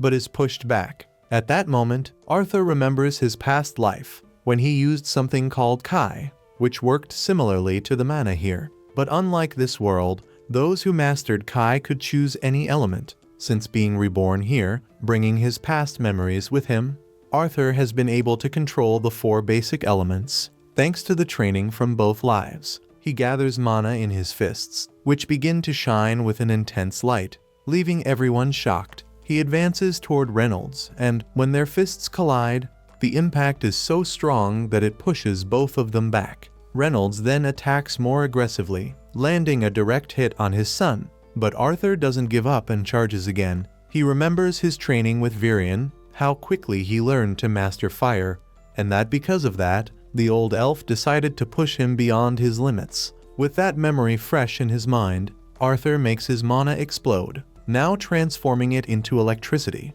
Lightning starts bursting from his body, burning the grass around him. Reynolds is completely stunned, because he realizes that Arthur has mastered an even more advanced version of fire magic. Arthur then says that this is not all. Suddenly, he manipulates the water from the fountain, launching an attack directly at Reynolds' back. Everyone watching is frozen upon seeing Arthur using 2 elements at the same time. Reynolds can barely dodge, and as soon as the attack ends, Arthur disperses everything and his father runs to hug him. Proud, he asks where and when his son learned all that. Arthur replies that he learned it not long ago, but admits that he still cannot fully control it. While Alice handles all of this as if it were completely normal, Vincent and Tabitha are left speechless, already considering Arthur a true genius. Soon after, they return inside and sit at the table. Vincent then comments to Reynolds that Arthur has a bright future ahead. Reynolds agrees, saying he already knew that since the day Arthur awakened his Monocore at 3 years old. and destroyed the entire house in the process. Vincent widens his eyes upon hearing this, and, while Reynolds laughs proudly, he loses his balance and falls off the chair curious. After recovering, Vincent makes a proposal. They should consider enrolling Arthur in Xyrus Academy. Reynolds is surprised and wants to make sure he is serious, since Xyrus is simply the best magic academy on the continent. Tabitha immediately supports the idea and even assures that they can cover the expenses, because, seeing Arthur's talent, there is no doubt that it is worth investing in him. Alice, however, becomes nervous and says they don't even know if the academy would accept their son. But Vincent responds confidently that he knows the director very well and can handle that. At that moment, Arthur decides to speak up. After all, they are talking about his life, and he also wants a say in the decision. He explains that he has just reunited with his family and doesn't want to be separated from them so soon. Vincent understands, and Arthur politely excuses himself, saying he is very tired after the fight. He walks away, but Lilia suddenly appears, following him. She comments that he is going the wrong way and asks him to follow her, promising to take him somewhere much better. Lilia leads him to the basement kitchen, where she begins chatting casually with the staff, asking for several meat dishes. An older woman working there comments that she should take it easy because she is gaining a few pounds. Lilia immediately snaps back, annoyed, saying that's not true, that she is just a healthy girl in a growth phase. Arthur watches everything, surprised. Until then, she seemed so quiet. One of the maids notices and explains that whenever she is stressed, Lilia goes there to eat. Arthur becomes curious and then finds out that, in truth, Lilia lives under pressure because her parents really want her to awaken as a mage. But since neither of them has any talent for magic, the chances of that happening are quite small. Later that night, Alice and Reynolds go to Arthur's room to talk a bit more. They say how happy they are to have him back, and that they are very proud of him. They also say they believe that one day he will become a great mage. They say good night and leave. But before going, Alice asks for a kiss on the cheek. The next day, as soon as he wakes up, Arthur runs to the living room because he finds out that some old friends are there to see him. They are his parents' former adventuring companions, known as the Twin Horns. They are very happy to see him again. Angela hugs Arthur so tightly that he can barely breathe. And right after that, he exchanges a handshake with Durden. Adam and Helen start arguing, as always, while welcoming him, and out of nowhere, Jasmine starts checking Arthur over, wanting to make sure he is really okay. As soon as she finishes, she hugs him, apologizes, and admits that she feels like all of this is her fault. After this emotional reunion, the group starts telling Arthur about the recent missions they carried out in distant places, and, as always, they end up arguing over trivial things. Watching everything, Arthur realizes that he still has a lot to learn about this world, and that being an adventurer is a great way to do so. But when he looks at his family, he feels that he is still not ready to be separated from them again. Sometime later, while Arthur was focused on his meditation, something incredible happened. Time simply froze around him, but it demanded a lot from him, and he could only maintain it for a few seconds before becoming completely exhausted. It was at that moment that Sylvie appeared, and just the fact that she was there, with all her cuteness, was already enough to give Arthur the push he needed to keep going. He couldn't resist and soon picked her up, hugging her tightly for always being by his side. However, it didn't take long for him to notice that she was smelling pretty bad. To be honest, without thinking twice, Arthur decided that she needed a good bath. He took Sylvie to the bathtub and placed her there, even though she made it very clear, with every attempt to escape, that she was not happy about it at all. While trying to calm her down, Arthur explained that, living in that luxurious Helstia house, they couldn't afford to look or be dirty. And speaking of the Helstias, something wouldn't leave his mind. The conversations he overheard from the maids, they mentioned that Vincent and Tabitha's greatest wish was to see Lilia awaken as a sorceress, even though they themselves were not mages. For now, Arthur turned his attention back to Sylvie, who was clearly complaining about having stayed in the water for so long. He took her out of the bathtub, dried her off, and even joked that she seemed lighter after the bath.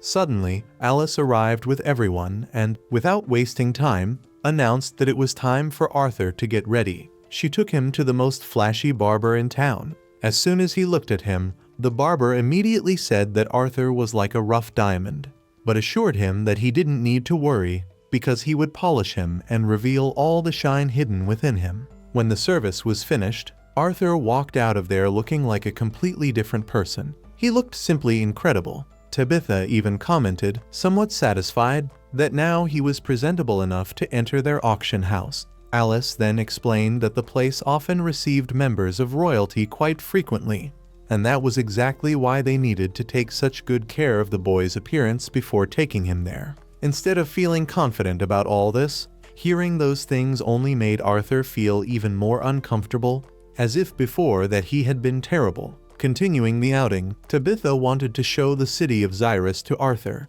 and in that relaxed atmosphere, Eleanor, Arthur's little sister, joked, asking him to be her escort. Lilia, not letting that pass, quickly said that Eleanor used to cling to her before Arthur showed up. After that, looking at him, she admitted that he looked very handsome in those new clothes and, without meaning to, ended up revealing that she herself had chosen them before walking away. The group went to the market, where Alice took the opportunity to buy a bunch of new clothes for Arthur. After quite some time shopping, they stayed in the city center, having fun near the king's statue, until, out of nowhere, a group of students from the Xyrus Academy of Magic appeared and threw something at Arthur, full of attitude, as if they were better than everyone else. Arthur simply ignored it. He didn't want trouble, so they just left. Later, he learned from Lilia that those students were treated almost like members of royalty, all because they were mages.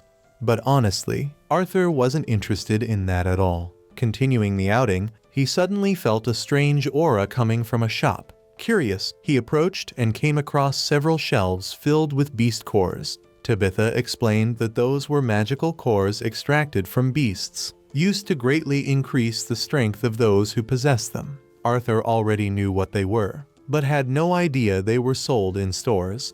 That was not common at all in the Elven Kingdom. Tabitha continued explaining, saying that, in very rare cases, some cores possess a beastly will within them. This makes them absurdly expensive. Just to give an idea, the cheapest ones cost around 100 gold coins. According to Alice, that was enough to live for more than 200 years in the village where they used to live. Tabitha said that she and her husband were planning to put some of those cores in the next auction, and, noticing the interest in Arthur's eyes, she promised that she would let him take a look at the cores, which, according to her, was a huge honor. Arthur pretended to be excited, but deep down, he knew he was already more than satisfied with the beastly will he possessed. Suddenly, he noticed that Lilia had become downcast. Tabitha quickly realized the reason as well. In truth, Lilia really wanted one of those cores.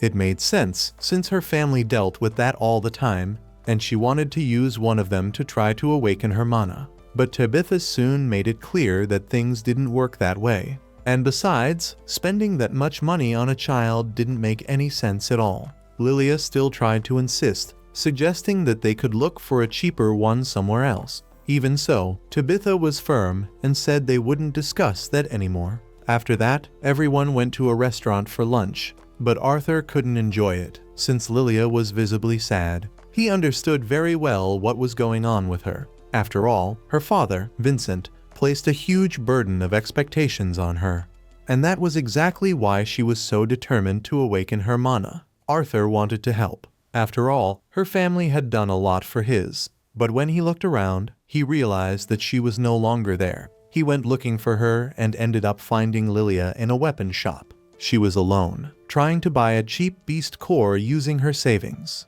Arthur stopped her right away, saying that even if she bought one, it wouldn't make her awaken mana. Even so, Lilia didn't give up. She vented, saying how unfair it was to be a child without talent, unlike him, who was special, someone out of the ordinary. While they were arguing, Lilia accidentally bumped into one of the students from the Academy of Magic. Right away, she apologized, but the boy and two of his friends were not willing to let it go. They started threatening Lilia, saying that she deserved punishment for being, in their words, insolent. Not even the shop owner had the courage to intervene. Arthur, who was already ready to resolve that with magic, was interrupted right at the moment Tabitha walked in, immediately putting an end to the situation. She introduced herself and made it clear who she was, the head of the Helstia family. As soon as they found out who she was, the students gave up on causing more trouble. After all, the Helstia family made large donations to the academy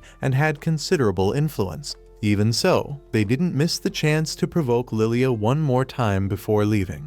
On the way back home, Tabitha and Alice told everything to Vincent. He was relieved that the situation ended before Arthur split the three of them in half. And even so, he took the opportunity to tell both Lilia and Arthur that they needed to be more careful from then on, especially Arthur, since he would soon start at the Xyrus Academy. When she heard that, Lilia felt terrible. In her mind, it seemed like Vincent was giving up on her and putting Arthur in her place, as if she were a bad investment. She was deeply shaken, and before they could say anything, she ran off, shouting that she hated both Arthur and Vincent. Despite that uncomfortable scene, Arthur didn't let it affect him. He knew that Lilia didn't really mean it. She was just hurt. Later, he went to her bedroom door to call her for dinner. He knocked several times, but no one answered. At that moment, Sylvie noticed a servant approaching and drew Arthur's attention. The man mentioned that Lilia was not in the room and then led Arthur to where she was.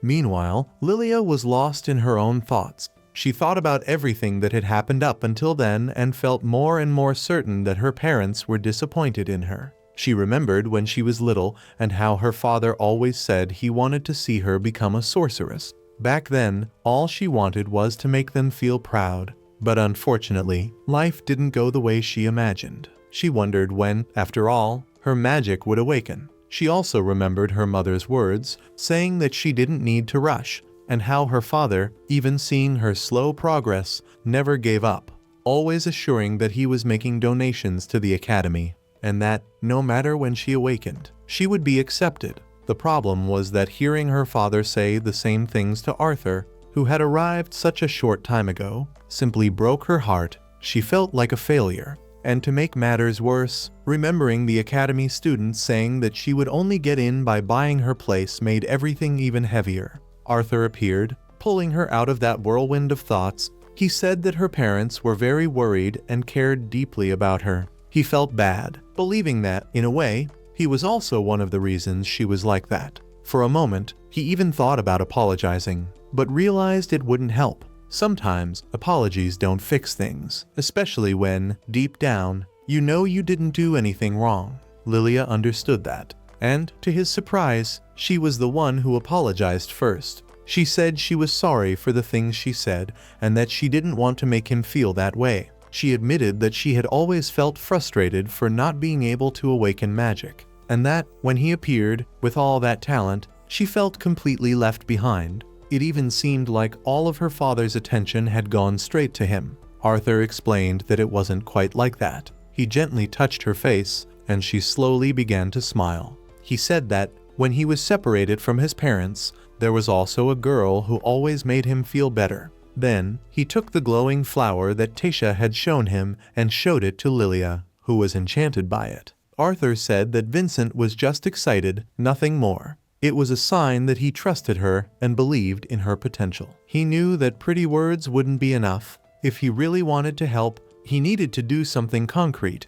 So he asked if she truly wanted to learn magic. Lilia confirmed without thinking twice. Later, Arthur said that he had sent Lilia to the place where he himself had learned magic. Vincent, as soon as he found out, became furious, even knowing that Arthur only wanted to help. He believed that, at the very least, Arthur should have asked for permission first. Arthur replied that it was her decision, and that, if they got involved, she might give up. He handed over the letter she had written, where she apologized, said she felt useless, and that she would only return after awakening, no matter how long it took. At that very moment, Vincent fell to his knees. That was when he realized how wrong he had been. For a long time, he had made her believe that being a sorceress was the only way to have a worthy future. And now, she believed that, without that, she had no value. Crying, he said that even if she never awakened magic, she would still be his beloved daughter and would always have value to them. Hearing this, Arthur called Lilia's name, asking if she could hear him.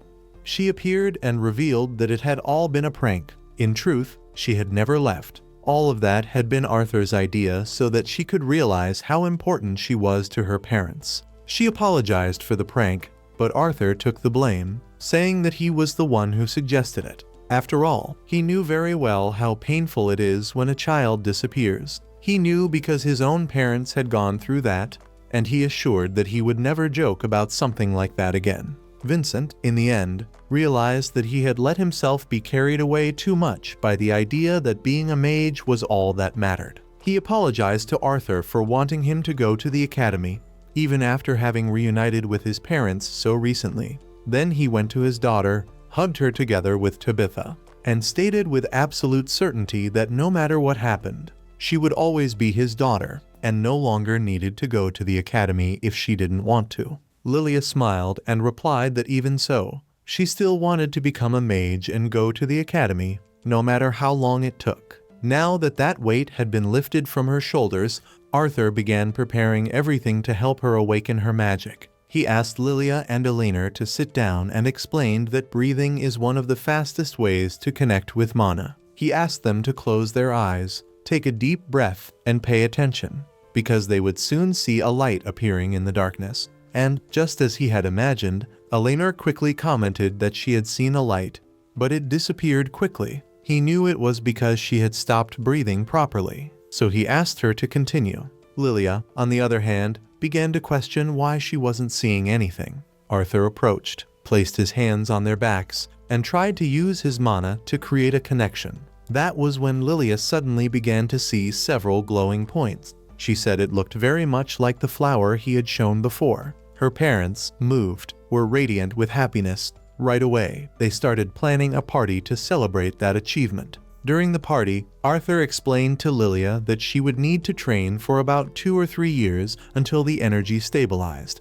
He said it would take effort, but that it was essential for her to dedicate herself every day. She became so excited that she asked, with a smile on her face, which element she would be able to use. Arthur just laughed, enjoying all that excitement. The scene shifts to Arthur arriving at the Helstia auction house. He is accompanied by Lilia, his sister Elena, Alice, and Tabitha. Alice comments, worried, whether her children will behave at that night's event, since members of royalty will be present. Tabitha, who is in charge of the situation, assures that everything is under control and that the children can relax and enjoy themselves as they wish. As soon as they enter, walking along the red carpet, Arthur feels a mix of excitement and anticipation at the chance to closely see aristocrats, nobles, and perhaps even adventurers from that world. To him, everyone there shares the same goal: to acquire rare and valuable items collected by Vincent and other hunters serving the Helstia auction house. While Lilia walks ahead with Elena, she begins showing some rare beast cores that will be auctioned later. Arthur, on the other hand, finds himself intrigued as he observes a strange statue, wondering what it could represent. Meanwhile, Reynolds, acting as the head of security at the event, gives clear instructions to his team to maintain maximum alert. Any failure that night would be unacceptable. Soon after, Vincent draws everyone's attention in the exhibition hall by announcing the arrival of the guest of honor of the night, King Blaine Glader. He appears accompanied by Queen Priscilla, Prince Curtis, and Princess Kathleen. As soon as they enter, the audience applauds enthusiastically, and Arthur, observing the general reaction, understands that the king is quite beloved by the people. The ceremony celebrating the 10-year anniversary of the Helstia auction house then begins, led by Vincent. Arthur cannot help but feel a sense of nostalgia, recalling experiences from his past life. The first item to be auctioned is presented: a sword created by a famous blacksmith and enchanted with magic that paralyzes the enemy when it hits its target. The starting bid is 50 gold coins, but within minutes it rises to 100. Arthur watches everything and thinks that he needs to find a sword for himself in the future, and he considers using his own magical elements to enchant it once he finds a suitable one. The next item is a mask that, despite appearing simple, has a much higher value than the previous sword. Alice notices that Sylvie, Arthur's partner, is no longer in her lap. She mentions this to him, and he quickly remembers having seen Elena holding Sylvie not long before. Worried, he decides to look for her. While Arthur begins his search, Sylvie is already elsewhere, She got lost and ended up in a chamber where the king's royal conjurer is. Back in the exhibition hall, Vincent presents a cub of a world lion. It is a mana beast like Sylvie, and Vincent reveals that the animal is a rank, extremely powerful and worthy of being a royal pet. Curtis, the prince, is charmed by the little lion and asks his father to buy it. As expected, Blaine agrees. Vincent starts the bidding, encouraging the guests to make offers for the chance to tame such an extraordinary creature. Within seconds, the price reaches 500 gold coins. The king, calmly, offers 1,000, ending the dispute. No one dares to outbid him. Vincent congratulates him and invites him to the stage, asking what he intends to do with the animal. The king says he had planned to make it his companion, but since his son showed interest, he decided to give the beast to him. Curtis thanks him, saying he will strive to become a great tamer. His mother, however, teases him by asking if that means he will stop skipping classes, which leaves him slightly embarrassed in front of his father. Meanwhile, Arthur hears a faint sound that he recognizes as Sylvie crying. He runs toward where the sound is coming from and finds the royal conjurer handling her. Upon seeing the man's robes, Arthur realizes he is dealing with someone powerful. He avoids conflict and, calmly, apologizes before asking for Sylvie to be returned, explaining that she is his partner. The conjurer replies that he thought she was for sale and laments not being able to have her. Arthur senses the risk of letting the man's interest grow, so he quickly takes Sylvie, apologizes once more, and says he needs to leave. However, the conjurer prevents him from leaving, saying that he has long been searching for a beast like Sylvie and cannot allow Arthur to keep her. He claims he would be able to awaken her full potential and demands that she be handed over. To intimidate Arthur, he releases a fire spell. Arthur, however, shows no fear. He asks why he should hand over his partner, even to someone from royalty. The conjurer says it would be for the good of the kingdom, but Arthur ignores him and begins to walk away. Feeling disrespected, the conjurer threatens Arthur and his entire family. Arthur, who was once a king, does not accept being threatened. He turns around, releases his aura, and challenges the conjurer to repeat the threat if he dares. The power emanating from him shatters all the glass in the auction house, and the oppressive energy suffocates the people inside. The king, believing an enemy has invaded, orders his guards to find the one responsible. The conjurer, in turn, collapses to the ground speechless, overcome by fear. Arthur realizes what he has just done. He let his emotions slip, and now everyone is terrified. An event that was meant to be a simple celebration has turned into a disaster. Fortunately, no one in the main area knows that he was responsible. He apologizes quietly, and upon noticing that even Sylvie was frightened, he apologizes to her as well. The king calls Reynolds and asks if he is the head of security. Reynolds confirms.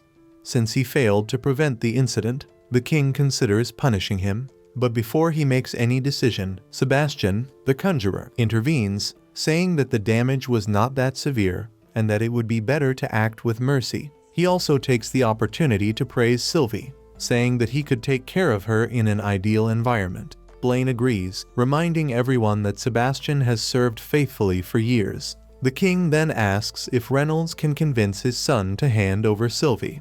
Before Reynolds can say anything, Arthur tries to speak, but no one pays attention. Alice even calls his name, pleading for him to stay quiet. Reynolds states that he was not the one who obtained the beast, so he has no right to order him to give her up. The king then decides to ask Arthur directly. He makes the request once, and Arthur refuses. The second time, he offers the lion he had purchased as a trade. Even so, Arthur makes it clear that he does not want to sell, trade, or give away Sylvie. The king is surprised by the refusal and asks if Arthur will say no for the third time. This irritates Arthur even more, and he stands up and asks how much the king would charge for his own son. He reminds the king that he has already made it clear that Sylvie is not for sale. There is nothing they can offer that would make him change his mind. He questions whether the king would also sell his children and what their price would be. Sebastian becomes furious. Not only did he lose what he wanted, but he was also confronted by a child. He orders the knights to capture Arthur, but as they approach, they are easily repelled. Still underestimating Arthur, Sebastian complains about the soldier's weakness and prepares to attack with magic. Before he can cast any spell, Arthur freezes the entire building. Everyone is immobilized except him and Sebastian. Arthur approaches. Sebastian tries to threaten him, saying he will be punished for his actions. With just a glance from Arthur, Sebastian's leg breaks instantly. He then uses his beast will to send a message that this was a warning. Sebastian, terrified, cannot believe the strength of that boy. When Arthur finishes, he unfreezes everyone. But the effort was so great that he faints on the spot. A few days later, Arthur wakes up. He understands that he froze time for a few seconds, but it came at a cost. He is still not strong enough to handle that kind of power. He wonders what happened after the event. Coincidentally, Alice enters the room and, upon seeing him awake, becomes emotional. She quickly asks if he is okay. He answers that he is, but wants to know how everything ended. She tells him that they tried to revive him and that the doctors said he would wake up soon. Even so, she could not stay calm. She had already lost him once and could not bear to go through that again. Arthur understands that he hurt her once more and apologizes. She takes him out for a walk. As she was heading to the market, she hesitates, wondering if he is strong enough.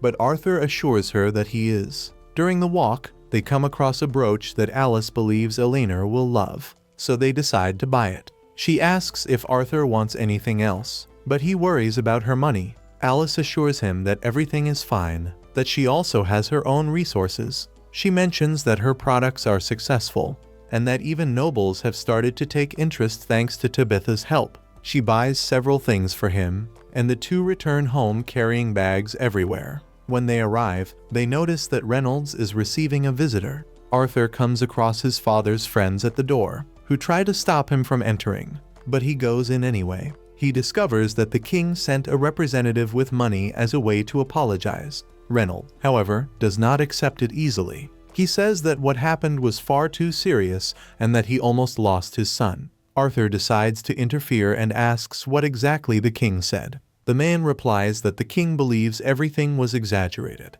Arthur feels that they are trying to reverse the roles and portray themselves as victims. He asks about the knights who attacked him. The man says they were dismissed. When he asks about Sebastian, he hears that he was also removed. And regarding the broken leg, the man states that Sebastian continues to say that Arthur was responsible.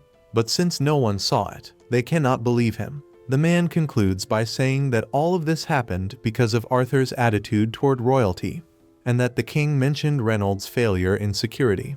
Upon hearing this, Arthur recognizes that he also overreacted and decides to accept the apology. The man leaves, and Reynolds surprises his son by handing the money to him, saying that he was the one who was hurt and that, therefore, he deserves it. He insists that Arthur keep the amount, as he will need it when he wants to start something on his own. It is a remarkable moment between father and son, so moving that even Adam and Durden end up crying. Later that night, Arthur becomes thoughtful. Everything that happened made him realize that, in that world, he is still just a boy. If he wants to have the authority he desires, he needs to become stronger. The next morning, he heads to the academy, but on the way, he sees a different bird.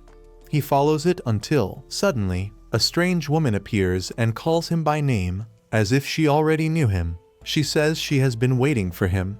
Arthur knew very well the reputation of Xyrus Academy. It was recognized for producing great scholars, successful entrepreneurs, royal guards, leaders, and military officers. It was the dream of any child born with the gift of magic. And now, he found himself standing before the academy's director, a woman who exuded power. She welcomed him with a smile and said it was a pleasure to finally meet him. Then, she explained that the time had come to find out whether everything she had heard about him was true. Arthur watched as she surrounded them with a protective barrier. Her aura was intense, and he could feel all the magical pressure she emanated. But now it was his turn to respond. He needed to show a bit of what he was capable of. Only then would she believe that Vincent hadn't exaggerated in his words. Using wind magic, Arthur conjured massive rocks and hurled them in her direction. But the director remained unfazed, as if it were a mere detail. Then he tried something different.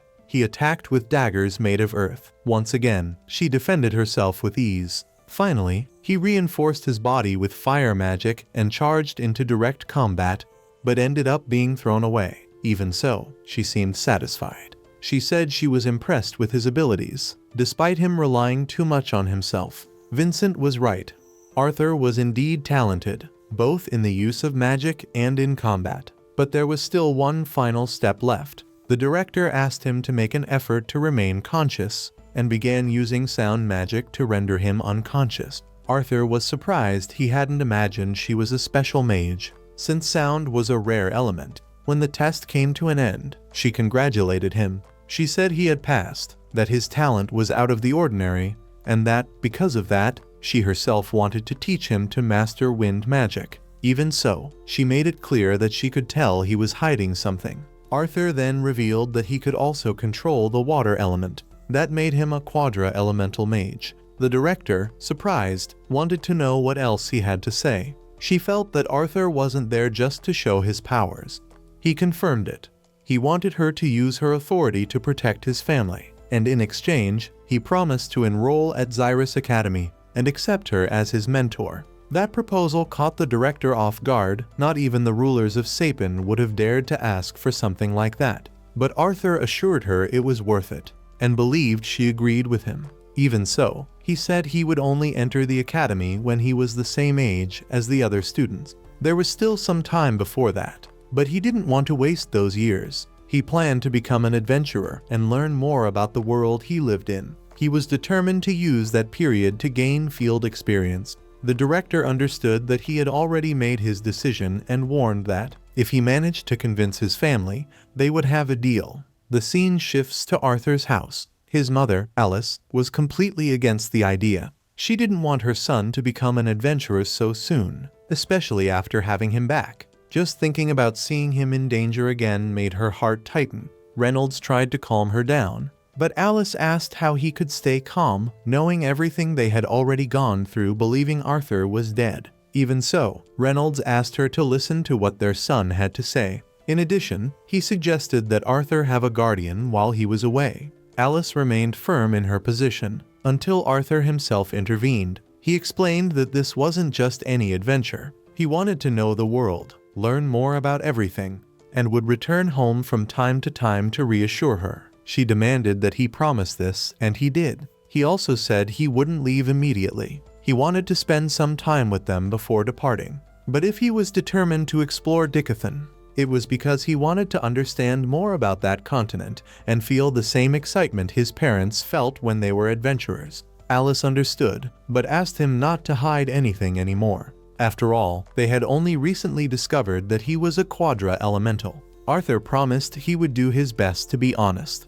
although he knew not everything could be said. Reynolds then agreed that Arthur could go ahead with his plan, but on the condition that he had someone strong by his side. That's how they sought out the members of the Twin Horns, trying to decide who would be the ideal guardian. After some discussions, Jasmine volunteered to protect him, surprising everyone, since she didn't usually accept this kind of job. But since it was Arthur, she was willing. Reynolds was satisfied. Although he had considered Helen or Durden, he recognized that Jasmine was the right choice. Her combat skills made her the perfect protector. Alice wanted to know if Jasmine was sure about her decision, and she replied positively. Everything was settled. In addition, Jasmine had reached the light orange level the previous year and mastered wind magic, which made her even more suitable. With everything resolved, they said goodbye to the Twin Horns. On their way back, Arthur noticed that Lilia was meditating. Elena scolded her for training without her. Arthur was happy to see that Lilia could now meditate on her own. However, he worried about his sister. He hoped she wouldn't awaken her mana too soon. He didn't want her to draw too much attention. Shortly after, he asked his parents to stop by the auction house. He needed a sword. Next, Arthur met Vincent at the warehouse. He let him freely choose the weapon he liked the most. Meanwhile, Alice was impatient, worried about her son's delay. Reynolds suggested that she be patient. Maybe he was just being careful with his choice. In fact, Arthur was having difficulty. There were many swords, but none seemed ideal. All of them were too big, designed for adults who used magical amplification. None fit well with his small body. That was when Sylvie caught his attention and guided him to a small staff. As he held it, he felt its unbalanced weight. It didn't seem like an ordinary staff. He tried to pull out the blade, but couldn't. As he channeled his elemental energy, Sylvie's mark reacted. He saw strange inscriptions and then managed to draw the sword. It was beautiful, but still very heavy. Even so, he decided to test it and cut a barrel in half. Upon seeing the engraving on the blade, it released sparks, causing him to drop it. When he held it again, he noticed that the weight and balance had changed. Now, both the hilt and the blade seemed custom-made. Arthur had wielded excellent swords in his past life, but none fit so perfectly. To test it further, he cut another barrel and wondered who WK4 was, the blacksmith who created that weapon. Soon after, his father and Vincent showed up to take him to dinner. Arthur picked up another ordinary sword and said he wanted to take that one, but kept the mysterious one strapped to his waist. Reynolds approved of the choice. Vincent noticed the staff on his waist and asked about it. Arthur said he had found it and decided to keep it to use in his training. The person in charge of the warehouse said that an old man had left it there, claiming that no one was worthy of that weapon. Several appraisers had already examined it, but all of them stated it was just a sturdy staff. Feeling reluctant to throw it away, he kept it. The employee suggested taking it to someone more experienced, which put Arthur on alert. Trying to appear innocent, he called Vincent uncle and said he really liked the staff and wanted to use it. That convinced Vincent, who dropped the subject. Time passed. Arthur enjoyed the days with his family, gradually preparing to become an adventurer. Now, he was celebrating his 9th birthday. It was time to open the presents. From his mother, he received a pair of gloves with gems that could cast healing spells.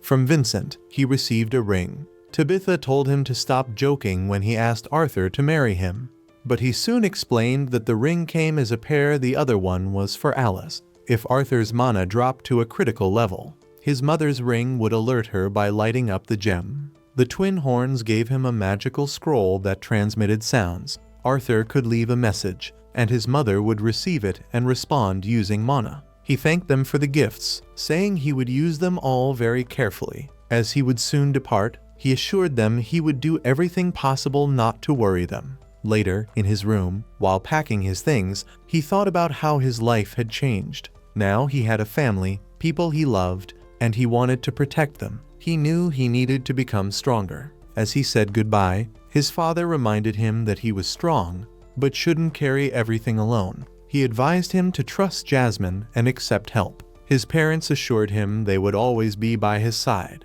And then, as he left the house, Arthur turned to Jasmine and said it was time to begin his adventure. Arthur and Jasmine head together to the Adventurers Guild to officially register Arthur as one of them. Jasmine, already experienced as an adventurer, personally assures the guild receptionist that Arthur has potential and insists that he be allowed to take the rank evaluation test. She does not reveal his real name, and Arthur also takes care to keep his face covered with a mask. As the receptionist guides them to another room, Arthur brings his hand to his mask, reflecting on why he is hiding his face. He didn't want the royal family to discover his identity, nor his powers. The idea that they could hurt his family because of it was something he could not accept. He was certain that he needed to keep all of this a secret at any cost. Soon, the three of them arrive at the guild master's office, Caspian. There, Caspian explains to Jasmine that there are some mandatory rules.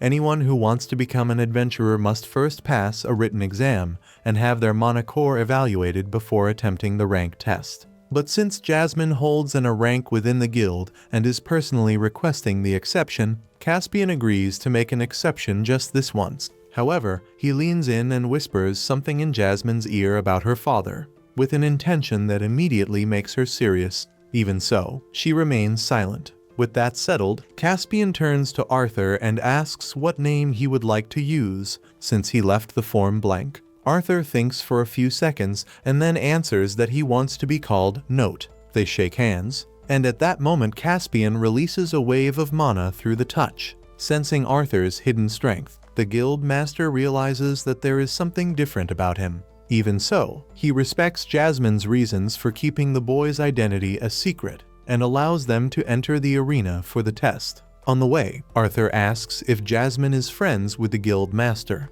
She answers directly, saying no, that they only know each other because her father has strong ties with the guild. Suddenly, Sylvie comes out of Arthur's bag, wanting to get some air. Jasmine is surprised to notice that Sylvie looks different. Arthur explains that his partner has the ability to slightly change her form. Leaving that aside, they finally enter the arena, where several novices are already taking the test, fighting against the guild instructor. A young conjurer named Diane is currently in combat.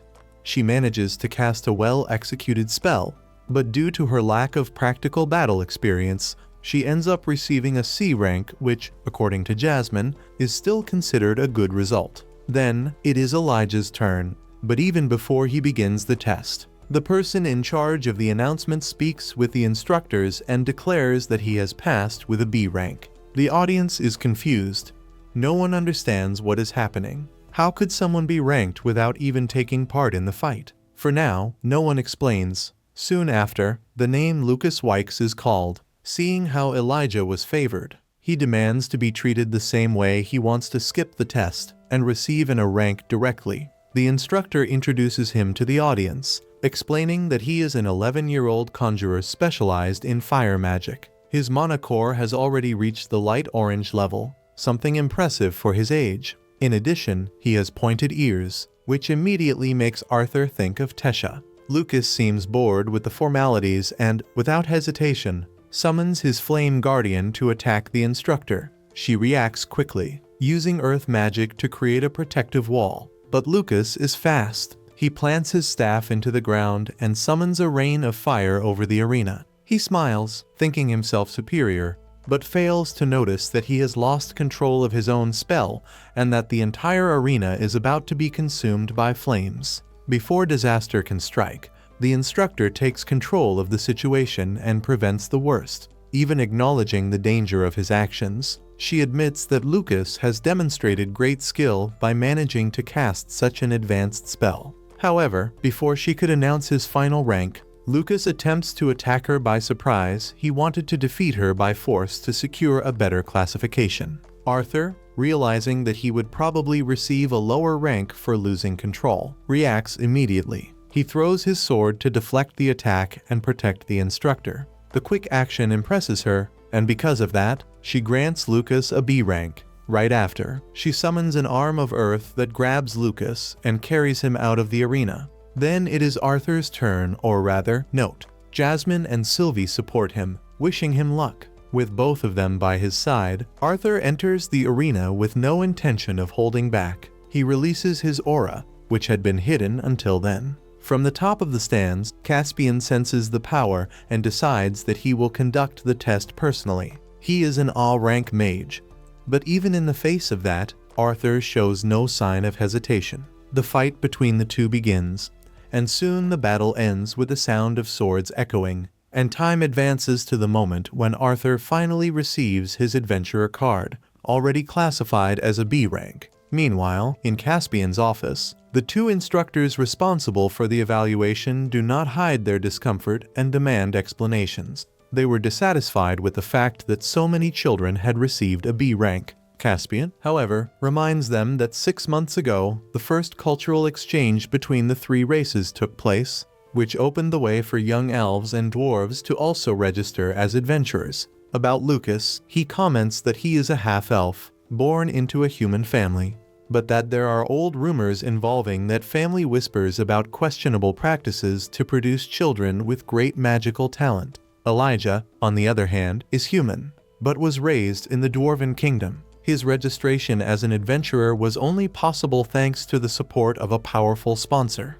And as for note, no one knows exactly who he is. The only reason he managed to receive special treatment is because he has Jasmine as his sponsor. She comes from the Flamesworth family, known as the most powerful lineage of fire mages in the kingdom. One of the instructors suspects that this explains why Note can cast such advanced fire spells. Even so, what truly catches Caspian's attention is the way he handles the sword. Caspian comments that Note's technique is still a bit raw, lacking refinement probably because his body is growing faster than his technique can keep up. But even with that flaw, he was bold enough to truly face him. Caspian finds himself thinking about how that boy could become incredibly strong in the future. Arthur, on the other hand, is immersed in his own thoughts, trying to process everything he experienced that day. He does not feel worried, but knows there is much to consider. Jasmine soon notices that he is distracted and calls him back to reality. He simply says that everything is fine, that it was nothing serious,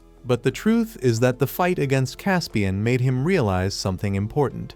He had grown too accustomed to the power he possessed in this world and had ended up neglecting the discipline and focus that had made him strong in his previous life. As they walk through the guild, they run into Elijah along the way. He does not greet them. Instead, he gets straight to the point. He criticizes the way Arthur acted in the arena against Lucas.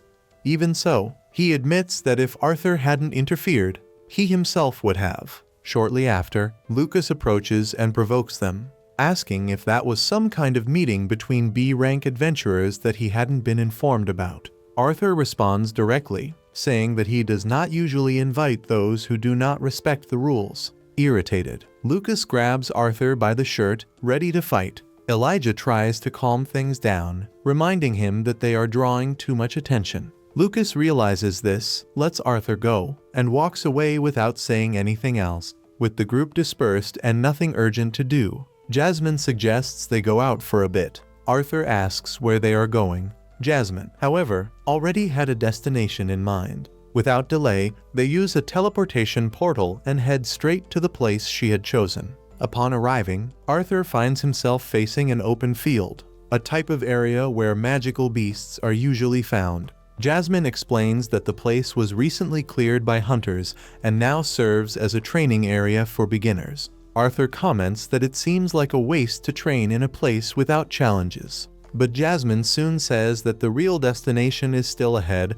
and that it would take some time to get there. She starts running with ease, and Arthur realizes he needs to push himself to keep up with her. In silence, he acknowledges that he underestimated her endurance. Jasmine is not only skilled, she is also very physically resilient. Arthur reflects that he has been making several mistakes that day, and one of them was not paying proper attention to that. Remembering the fight against Caspian, Arthur realizes that he had misinterpreted everything. He thought Caspian was forcing the pace of the fight to make him use his trump card, but when he decided to resort to magic, he miscalculated and lost. At that moment, Caspian had told him not to act arrogantly, a piece of advice that kept echoing in his mind. Suddenly, the two witness a horrifying scene. A massive beast appears and devours a person right in front of them. Jasmine shouts, warning that they need to run, since that monster is clearly not native to the region. A little further ahead, they realize that the beast had been captured by a group of adventurers, but escaped and is now attacking them ferociously. Since the monster was not from that territory, it was not there to hunt. But unfortunately, it ends up taking Arthur and Jasmine as new targets. Without hesitation, Jasmine says she will face it alone and tells Arthur to stay back. She draws two daggers and charges into the attack. Her first strikes do not have much effect, so she uses the trunk of a tree as leverage to attempt another attack this time. She only manages to scratch the creature. Arthur sees that she is in danger and runs toward her, picking her up in his arms to get her out of there. The beast then shifts its focus and begins attacking the injured adventurers nearby. Jasmine runs to protect them, placing herself between them and the monster. Arthur also prepares to fight, but at that moment, he hears the voice of his former self in his mind saying, "Not yet." He decides to wait. He waits for the exact moment to act. When he sees the opening, he advances with his magic sword, enveloping it with fire magic, and attacks with a precise combination of strikes. The creature is defeated without much difficulty. With everything settled, Jasmine approaches, holds Arthur's face with one hand, and pinches his cheek, complaining that in moments like that, he could show more concern instead of seeming so calm, as if he were an adult dealing with something ordinary. Later, still that night, Jasmine begins to open up. She talks about her story and the reason she became an adventurer. She wanted to distance herself from her own family. The Flamesworth family is known for having incredibly powerful fire mages. When Jasmine awakened her powers very early, everyone was excited, full of pride and expectations. But that pride didn't last long. Over time, they realized that she couldn't use the fire element, and it was as if, from one moment to the next, she lost her value. She began to be treated as if she were useless. Arthur listens to everything and feels a growing anger. He can't hold back his voice and blurts out what he thinks. He says that no type of magic is superior to another, that what truly matters is how it is used. Jasmine lets out a small laugh and asks why he got so bothered by that. Only then does Arthur realize the reason he reacted that way. He saw himself in her. He had also been called useless in his previous life. Jasmine speaks again. She says that when she first started fighting, she had a style very similar to what Arthur showed that day. Because of that, she received several scoldings from the Twin Horns group. But little by little, she learned to work as part of a team. Thinking about it, she realizes that much of who she is today is thanks to them. She then asks about him, wanting to know more. But Arthur doesn't have a clear answer. And before the silence stretches on, Jasmine ends up falling asleep. He watches her in silence, immersed in thoughts about himself. Could he also change like she did? He begins to reflect on everything that has changed since he arrived in that world. He remembers his parents, the friends he made, Tesha, Elinor, and so many other moments that marked his journey up to that point. Thinking about all of this, he feels that he can indeed change. He wants to believe in that with all his strength. Meanwhile, elsewhere, Tesha watches him through a crystal ball. She sees that he is accompanied by a woman. On impulse, she tries to reach him through the magical surface, but the attempt leads nowhere. She gets irritated. It wasn't the first time she had seen Arthur surrounded by women. Virian notices his granddaughter's behavior and asks if she is jealous of Arthur for following a new path. Then, he suggests that she also make an important decision and start something new, like enrolling in Xyrus Academy. With that, she would have the chance to meet Arthur again, and just that idea already leaves Tesha visibly excited. Time passes. 2 years go by. Arthur continues his travels alongside Jasmine. During this period, he ends up gaining some fame and becomes known as the Masked Swordsman. On a late afternoon, he is sitting on a rooftop, calm, watching the horizon. When Jasmine calls him, it was time to move on. A new mission awaited them. After some time, the group is dropped off near the mission location. The task was to investigate the loss of contact with a village near the Beast Outpost. Jasmine asks what the priority would be, and Arthur responds that the most important thing was to ensure their safety. Then, she asks what they should do if they encountered a hostile monster. And Arthur explains that the mission did not involve combat, so the best option would be to retreat. Arthur then communicates telepathically with Sylvie, asking what she intended to do. The little one replies that she would stay nearby training. As they move forward, they notice several footprints heading toward the village, but almost none coming out. Because of this, Note concludes that they need to gather information before acting. So, they proceed silently to the location, but upon arrival, they find no sign of the villagers. Jasmine notices some crystals scattered around and calls Note to check them. Upon analyzing them, they discover something terrifying. The villagers were trapped inside those crystals. Note identifies a girl and approaches, trying to understand what had happened. The girl explains that she also didn't know, as she had been gathering herbs in the forest, and when she returned, everyone was already in that situation. Suddenly, a strand of web pulls the girl. Note tries to react, but Jasmine stops him. Then, the creature turns the girl into a crystal. As soon as they realize they have also become targets, Jasmine states that they need to flee immediately. The scene shifts to two hooded figures talking. They comment that the alliance between dwarves, humans, and elves was becoming a problem, which is why they had interfered with the Beast Outpost. Elsewhere, now away from the immediate danger, Jasmine explains that that creature was an Arachn. She reveals that she had already faced 5 of them, but only managed to win once. This was only possible thanks to teamwork, especially due to the help of Arthur's mother, who has emitter abilities.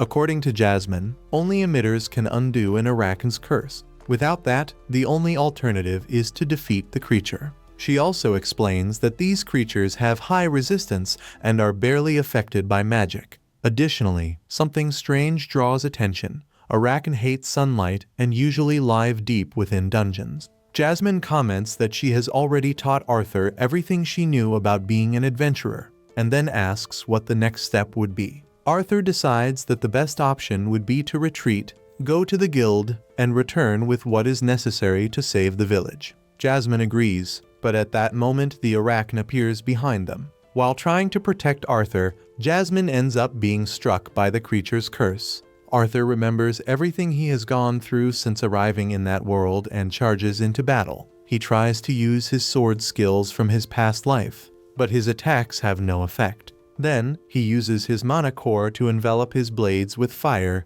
but still cannot injure the monster. With no other option, Arthur changes strategy and uses earth magic, managing to create cracks in the Arachne's armor. Taking advantage of this opening, he drives his sword into the gap and channels lightning magic, striking the creature from the inside. In this way, he manages to bring the monster down. However, as he turns his back, the Arachne rises again. At that moment, Arthur activates his ability to stop time. In his thoughts, he acknowledges that, thanks to that enemy, he managed to regain his former swordsmanship. With that, he finishes the creature once and for all. Exhausted, Arthur lies down on the ground. Soon after, Sylvie appears flying toward him, as she had sensed that he was in danger. Arthur reassures the little one, saying that everything was now under control. Jasmine approaches, still affected by the situation, and shows some dissatisfaction, since he did not follow the plan to retreat.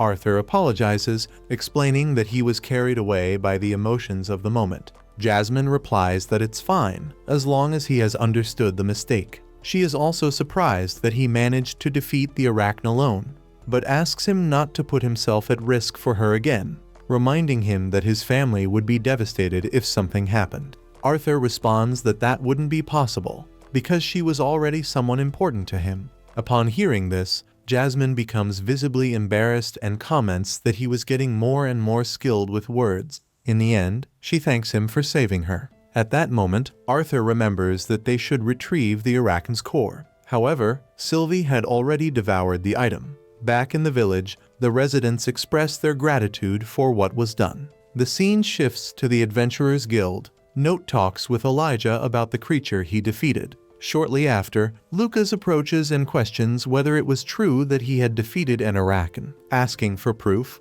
Note explains that he cannot show the core. After all, he can't say that Sylvie ate it. This makes Lucas doubt even more, until Note presents the creature's head as evidence. Even so, Lucas tries to act superior, stating that a beast of that level would not be a challenge for him. Faced with this, Note responds ironically that, next time, he would ask for help. After that, Lucas leaves. Jasmine then stands up and says that it was already time to return. The next day, Arthur returns home and is welcomed by his sister. Already seated on the couch, he comments that he faced and defeated an Arachne, leaving his father impressed. However, his mother makes him kneel beside Jasmine and begins to question why he got involved with such a dangerous monster. She also asks Jasmine why they didn't run away, since facing an Arachne is never the safest choice. Jasmine simply apologizes. Alice explains that she only allowed Arthur to become an adventurer because she trusted that Jasmine would be by his side.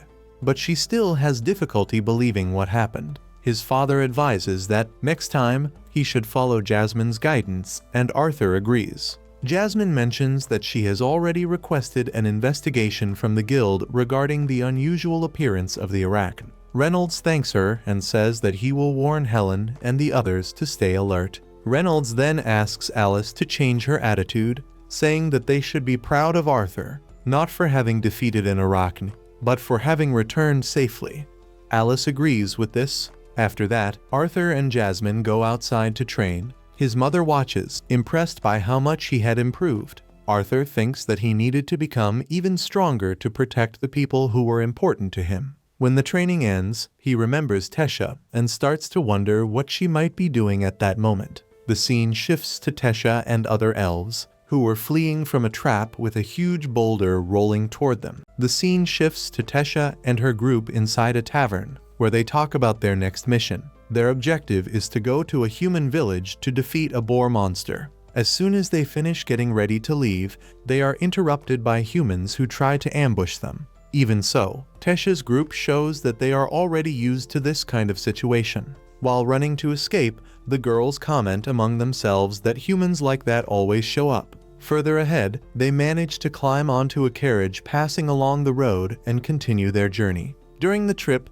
Tesha begins reading a letter sent by her grandfather. In the letter, he explains that elves, humans, and dwarves spent a long time in conflict. However, at that moment, bandits appear chasing the carriage, but Tesha's group and the human passengers quickly deal with the bandits. The letter continues being narrated, explaining that although the alliance between the three kingdoms put an end to the wars, it was still only a political agreement, since in people's hearts the conflict still existed. As long as that feeling did not disappear, the alliance would never be true. At night, they are attacked by bandits again, but quickly get rid of them. However, suddenly, Tesha and her group are attacked by the group of humans, but Tesha takes care of them very easily. Finally, her grandfather's letter mentions that he wished for Tesha to become an example capable of changing people's views. Meanwhile, a hooded figure watches Tesha's every move from a distance. Back to the young elf, she decides to free the wolves pulling the carriage and continues the journey on her own. When morning arrives, the group finally reaches the village.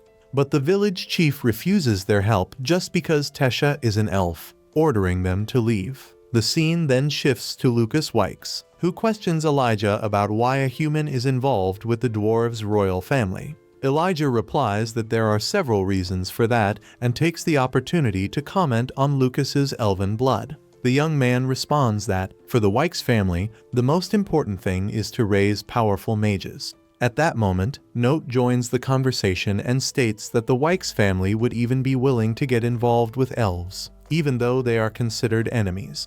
Lucas declares that he will use his half-elf side to become the most powerful mage on the entire continent of Dicathen. Note simply shows that he understands and wishes him good luck, which ends up irritating Lucas. Then, Note comments that Lucas's goals are different from his, as he no longer seeks to be the strongest. Soon after, he goes to Jasmine to discuss the details of the next mission. The story returns to Tesha, who tries to talk to the villagers but does not receive much of a response. When she is already tired and discouraged, two children approach her. They say that the boar usually appears from the eastern side. Via questions why they told her that, and the girl explains that the monster is a problem for everyone there. Meanwhile, the hooded figures continue watching Tesha and talk among themselves, saying that she will be the next target. They show no personal interest in her, but point out that, as the princess of the kingdom of Alenoir, her death could be enough to destroy the alliance between the three kingdoms. For that reason, they claim they have prepared something special for her. Suddenly, a gigantic boar appears in front of Tesha and the group. They dodge the attack and use elemental magic to try to defeat the creature. For a moment, they believe they have succeeded, but the monster charges again as if nothing had happened. Tesha uses magic again and realizes that, for some reason, the boar is immune to magical attacks. Because of this, Tesha and Vaya start running away. The hooded figures watch the situation and comment among themselves about what would happen if the princess died in human territory. Meanwhile, Tesha and Vaya keep dodging the monster's attacks until a piece of rock hits Vaya, putting her in danger. At that moment, Faye appears and helps her using water magic. Faye and Vaya suggest that they should retreat, but Tesha insists on trying one more strategy. Following her plan, Faye draws the boar's attention and leads it to a specific spot, while Vaya uses her magic to open a hole in the ground. With the monster trapped, Tesha uses wind magic to lift rocks and throw them at it. Exhausted and with their mana almost depleted, they believe they have won, but the boar gets up once again. Tesha then uses the rest of her energy to help Faye and Vaya reach the top of a cliff. Then, Faye also uses what little mana she has left to bring Tesha up there, leaving everyone out of the creature's reach. Faye suggests retreating again, but Tesha refuses to give up. She remembers Arthur's teachings and begins gathering mana from nature. When the boar charges again, Tesha rushes toward it and, using a direct strike with her strengthened body, manages to defeat the monster once and for all. Watching everything, the hooded figures are surprised and conclude that she used body enhancement, deciding that next time they will need an even more powerful mana beast. After that, Tesha informs the village chief that the monster has been defeated. But the man simply walks away without showing any gratitude. As the group prepares to leave, the children appear again and thank them for the help. Tesha comments that their house is beautiful, and the boy explains that the previous residents moved to a distant place, adding that they were very strong. It becomes clear that this is the same house where Arthur lived when he was younger. Later, the group is once again in a tavern. Tesha comments that she and Faye intend to return to Xyrus and asks what Vaya's destination will be. The girl replies that she had planned to return to Elenoir, but decided to go to Xyrus to take the opportunity to see Arthur. Tesha shows surprise upon realizing that Vaya knows Arthur, and the girl explains that she met him during the trip to Xyrus, mentioning that they sometimes meet. She also comments on how good the food prepared by Arthur's mother is and how beautiful his sister is. Upon hearing this, Tesha feels somewhat uncomfortable, since it has been quite some time since she last saw Arthur and she did not even know he was in Xyrus. The scene shifts once more, showing Tesha standing in front of Arthur's house. She hesitates, not knowing how to act when she finally meets him. At that moment, Alice and Lilia appear, and Alice asks what she wants. Unable to answer, Tesha ends up running away, overcome with embarrassment, while thinking to herself about where Arthur might be. Meanwhile, Arthur remained unconscious on the sand of a beach. When he finally opened his eyes, something came to his mind, causing him to get up and start running. At that moment, the scene returns to the past, showing that he and Jasmine were sailing when they were caught off guard by a violent storm. Further ahead, Arthur finds Lucas and Elijah. While talking to them, Arthur explains that he had received a request from the Helstia family to capture a mana beast. Elijah, on the other hand, says he was on a different mission, investigating the disappearance of some fishermen from the region. In the end, all three were hit by the same storm and were separated from the rest of the group. Then, Arthur communicates with Sylvie, asking her to go in search of Jasmine. On another island, Jasmine was searching for Arthur, clearly bothered by everything that had happened. She carried a sense of guilt and, while thinking about it, she remembered a conversation with Reynolds. In that memory, Reynolds explained that they had investigated the Arachne case, but were unable to find anything concrete. Even so, similar situations had been happening frequently, which left him worried. Because of that, he had asked Jasmine to take good care of Arthur. Back in the present, Jasmine hears some sounds around her and decides to check, believing it might be Arthur. However, as she gets closer, she realizes that it was only Lucas's guards, who had also gotten separated from him because of the storm. Elsewhere, Lucas sets up a tent for them to spend the night. Arthur observes the spatial rings for the first time and becomes very interested, thinking to himself that he would like to have one. However, he knew that even the simplest ones cost a huge amount of gold coins. Elijah notices his reaction and asks if Arthur doesn't have a ring. Arthur replies that he does not. Soon after, Arthur sets up the tent and goes out in search of food, managing to get some fish and mushrooms for everyone. He then informs them that Lucas would be responsible for preparing the meal, since he was the most skilled among them when it came to fire magic. At first, Lucas struggles, since he had never done something like that before. Even so, as time passes, he begins to understand better how to do it. By the end of the afternoon, the three gather around the campfire to eat. Elijah asks if Arthur had put Lucas in that role on purpose. Arthur replies that working together makes everything more efficient. The next morning, Arthur comments that while searching for food the previous day, he was able to observe the island more carefully. He explains that, as far as it seems,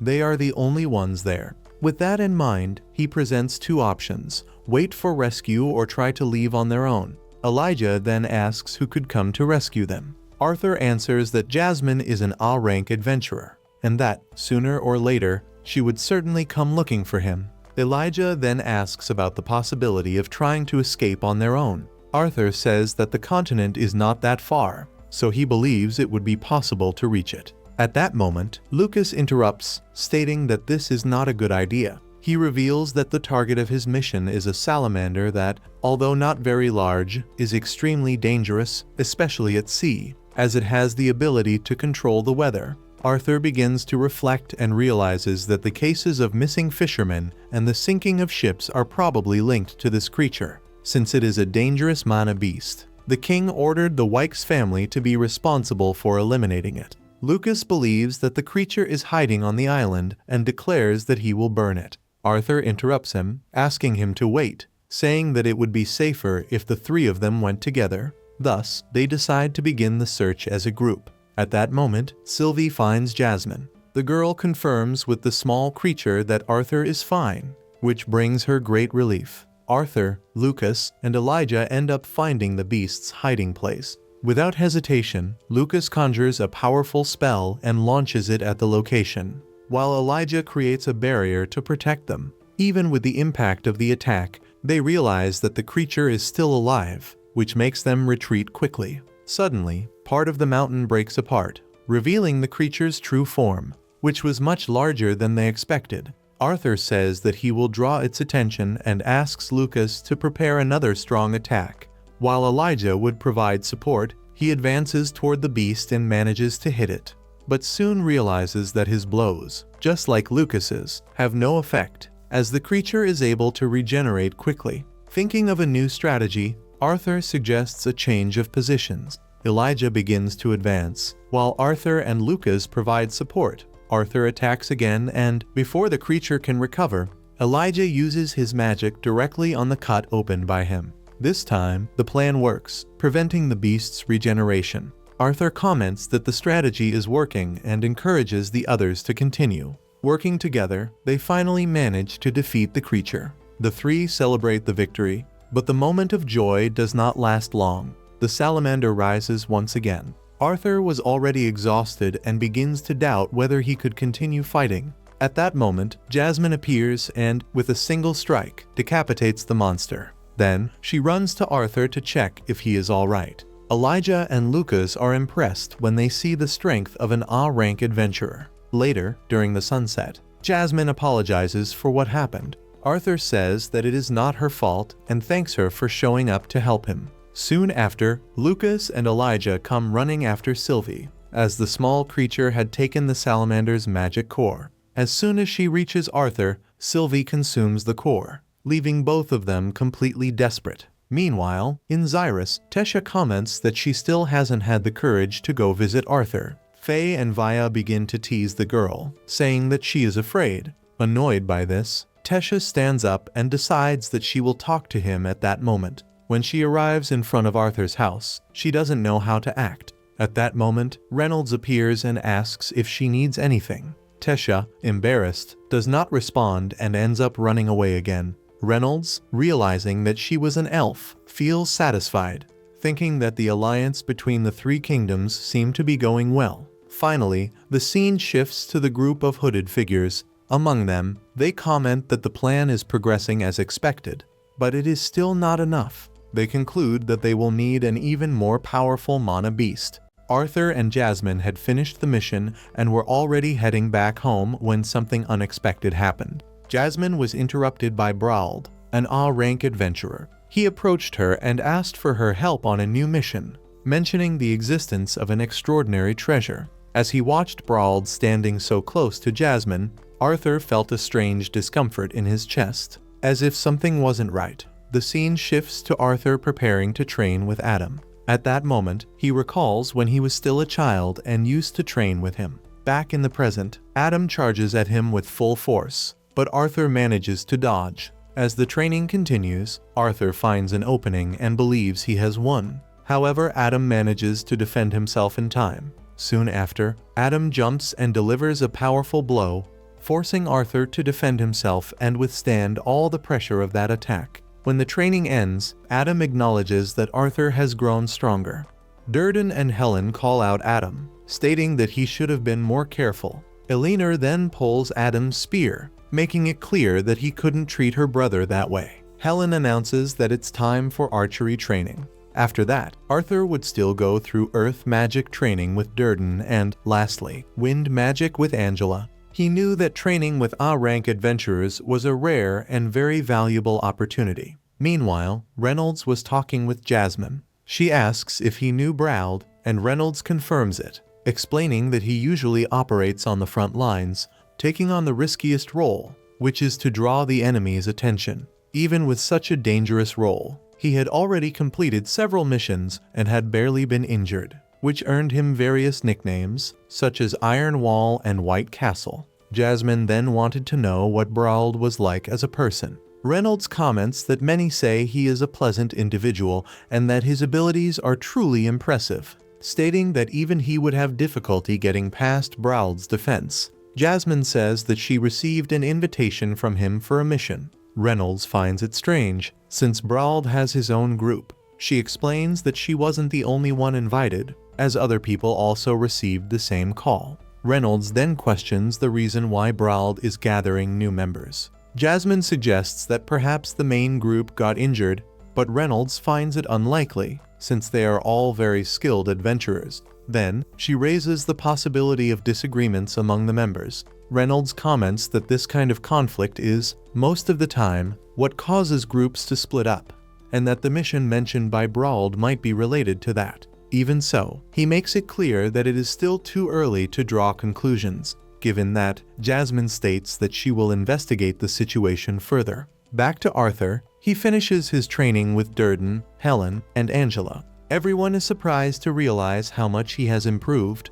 Reynolds shows up wanting to train as well, but is interrupted by Alice and Elena. His mother makes it clear that, at that moment, Arthur would be going out with them. Meanwhile, Lucas and his guards were looking for an interesting mission, but only simple tasks were available, such as herb gathering. Before entering the academy, he wanted to take part in something truly grand. At that moment, Xiun, a man hired by Lucas's father to watch over him, mentions Brauld and says that he intends to explore an unknown dungeon. According to Xiun, with the power Lucas possesses, participating in that mission would be easy. Lucas becomes interested immediately, but his guards try to stop him, warning that missions not authorized by the guild are extremely dangerous. Even so, he ignores the warnings.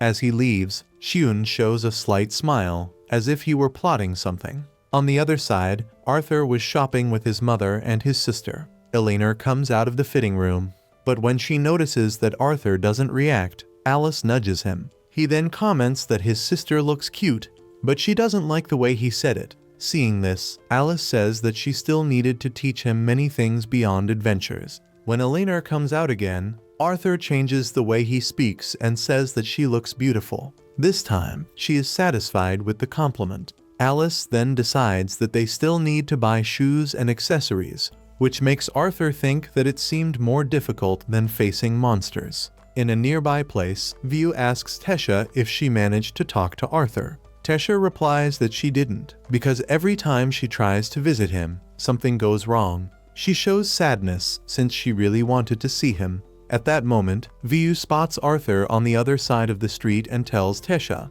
but a carriage passes by right at that moment and he disappears from sight. Arthur had entered a shop and was looking at dimensional rings. Helen and Angela were also there and ask if he was interested in buying one. Arthur replies that yes, as he would like to have one in the future. He asks how many items would fit in the cheapest model, but Helen explains that not even her bow would fit there. When asking about another model, she says that one could store all the equipment of a camp, but the price was very high. Arthur understands that an item like that would be extremely useful, since he and Jasmine always carry everything on their backs. At that moment, Elena appears, telling her mother that she found Arthur. Later in the afternoon, he finally arrives home and tells Sylvie that he is exhausted after spending the day accompanying his mother and sister shopping. Sylvie comments that there wasn't much to do, since Alice and Elena were excited to see him. Then she asks if he intends to go on another adventure. Arthur replies that he plans to take a short break and asks if she really wants to go. She clarifies that it's not that, but rather the fact that she gets hungry easily. Arthur asks if she is hungry at that moment, and Sylvie explains that it's not regular food she wants, but monocores. Arthur comments that in that case, it would be necessary to go on adventures, since buying cores in the city would be too expensive. Thinking about that, he remembers that he will soon stop being an adventurer, since he needs to fulfill his promise to study at Xyrus Academy. Because of that, He believes that his next mission will probably be the last. Arthur decides to go to Jasmine's room to talk. When he knocks on the door, Alice and Elena tell him to come in. When he opens it, he sees Jasmine wearing a white dress. Alice explains that, since Jasmine always takes care of Arthur during missions, she decided to choose that dress together with Elena for her. Arthur tries to compliment her, saying that she looks cute, but that makes Jasmine run away, clearly embarrassed. Arthur goes after her and asks what she intends to do regarding Braald's invitation. Jasmine replies that she will refuse because she investigated a bit and discovered that this time he is acting alone, without his group. She adds that adventurers can only survive by being somewhat cautious, but notices that Arthur shows interest in participating. Arthur reflects on his past life, remembering that he always learned to avoid danger. However, in this new life, he realized that facing risks can lead to important encounters, and avoiding them can also limit his experiences. Given that, he states that the next mission will be the last for him and Jasmine. He comments that the guild does not have good missions at the moment, and that even gathering herbs could be fun.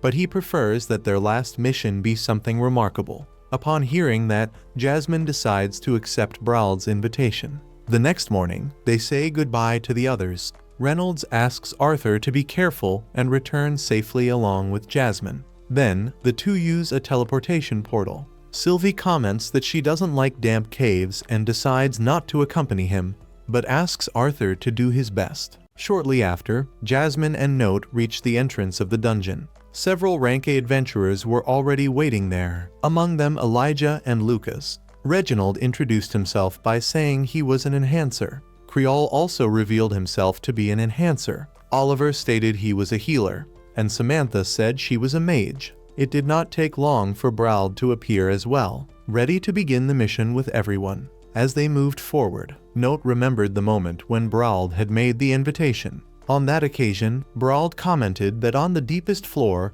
there was a huge magic stone, a natural megalith. He explained that a certain person had hired him to recover that item, and because of that he was gathering talented adventurers to accompany him. Back in the present, Braald commented that he had done an early reconnaissance of the area. Reginald then asked if he already knew the route to the deepest floor. Braald replied that he had not gone that far, but guaranteed that until that moment they had not encountered any problems. Even so, everyone knew the reputation of that place. They said the monsters of the dungeon were immortal. Even if they were defeated, they returned to life shortly afterward. Worst of all, they did not even leave Monocor's when they were slain. Because of that dungeon was known as the Terrifying Cemetery. Therefore, Braald warned that everyone would need to fight efficiently and save as much mana as possible. Further ahead, the group ended up being surrounded by several bat runners, monsters similar to bats. Jasmine advanced and defeated some of them,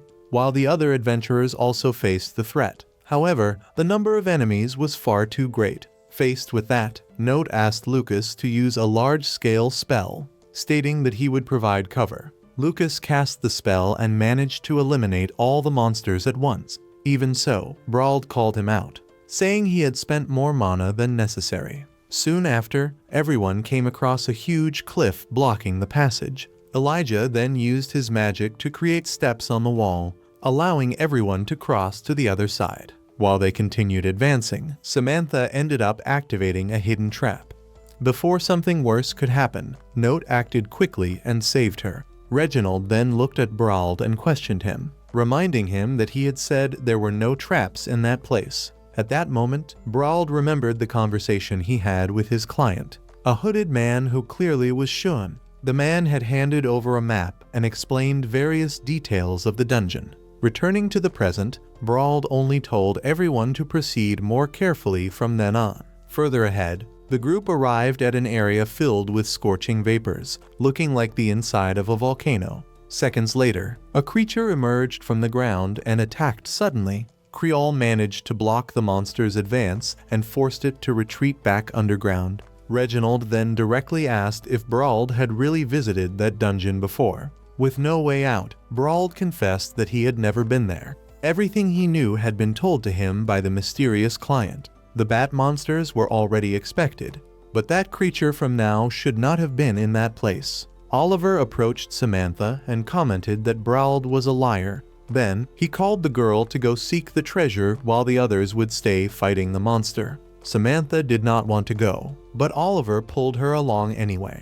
At that moment, Note felt that something dangerous was about to happen and ordered Lucas to raise a barrier immediately. He also called Oliver to come back, but the healer refused. Without wasting time, Note pulled Samantha inside the protection. Suddenly, a violent eruption struck the entire area. Samantha tried to help Oliver, but when the magma receded, Note went to check the place and realized that only his bones remain. With no time to mourn, Note removed the magic stone from Oliver's staff and handed it to Samantha, saying that she should use it since it was more powerful than hers. Soon after, Note stated that they needed to get out of there before another eruption happened. However, the worm reappeared and attacked them again. Everyone united to try to defeat the creature. During the fight, Lucas became completely paralyzed by fear. Noticing that, Note ran to save him. Then, Jasmine charged at the monster with everything she had, making the creature retreat once more into the underground. At that moment, Note realized the truth. The worm was not trying to kill them.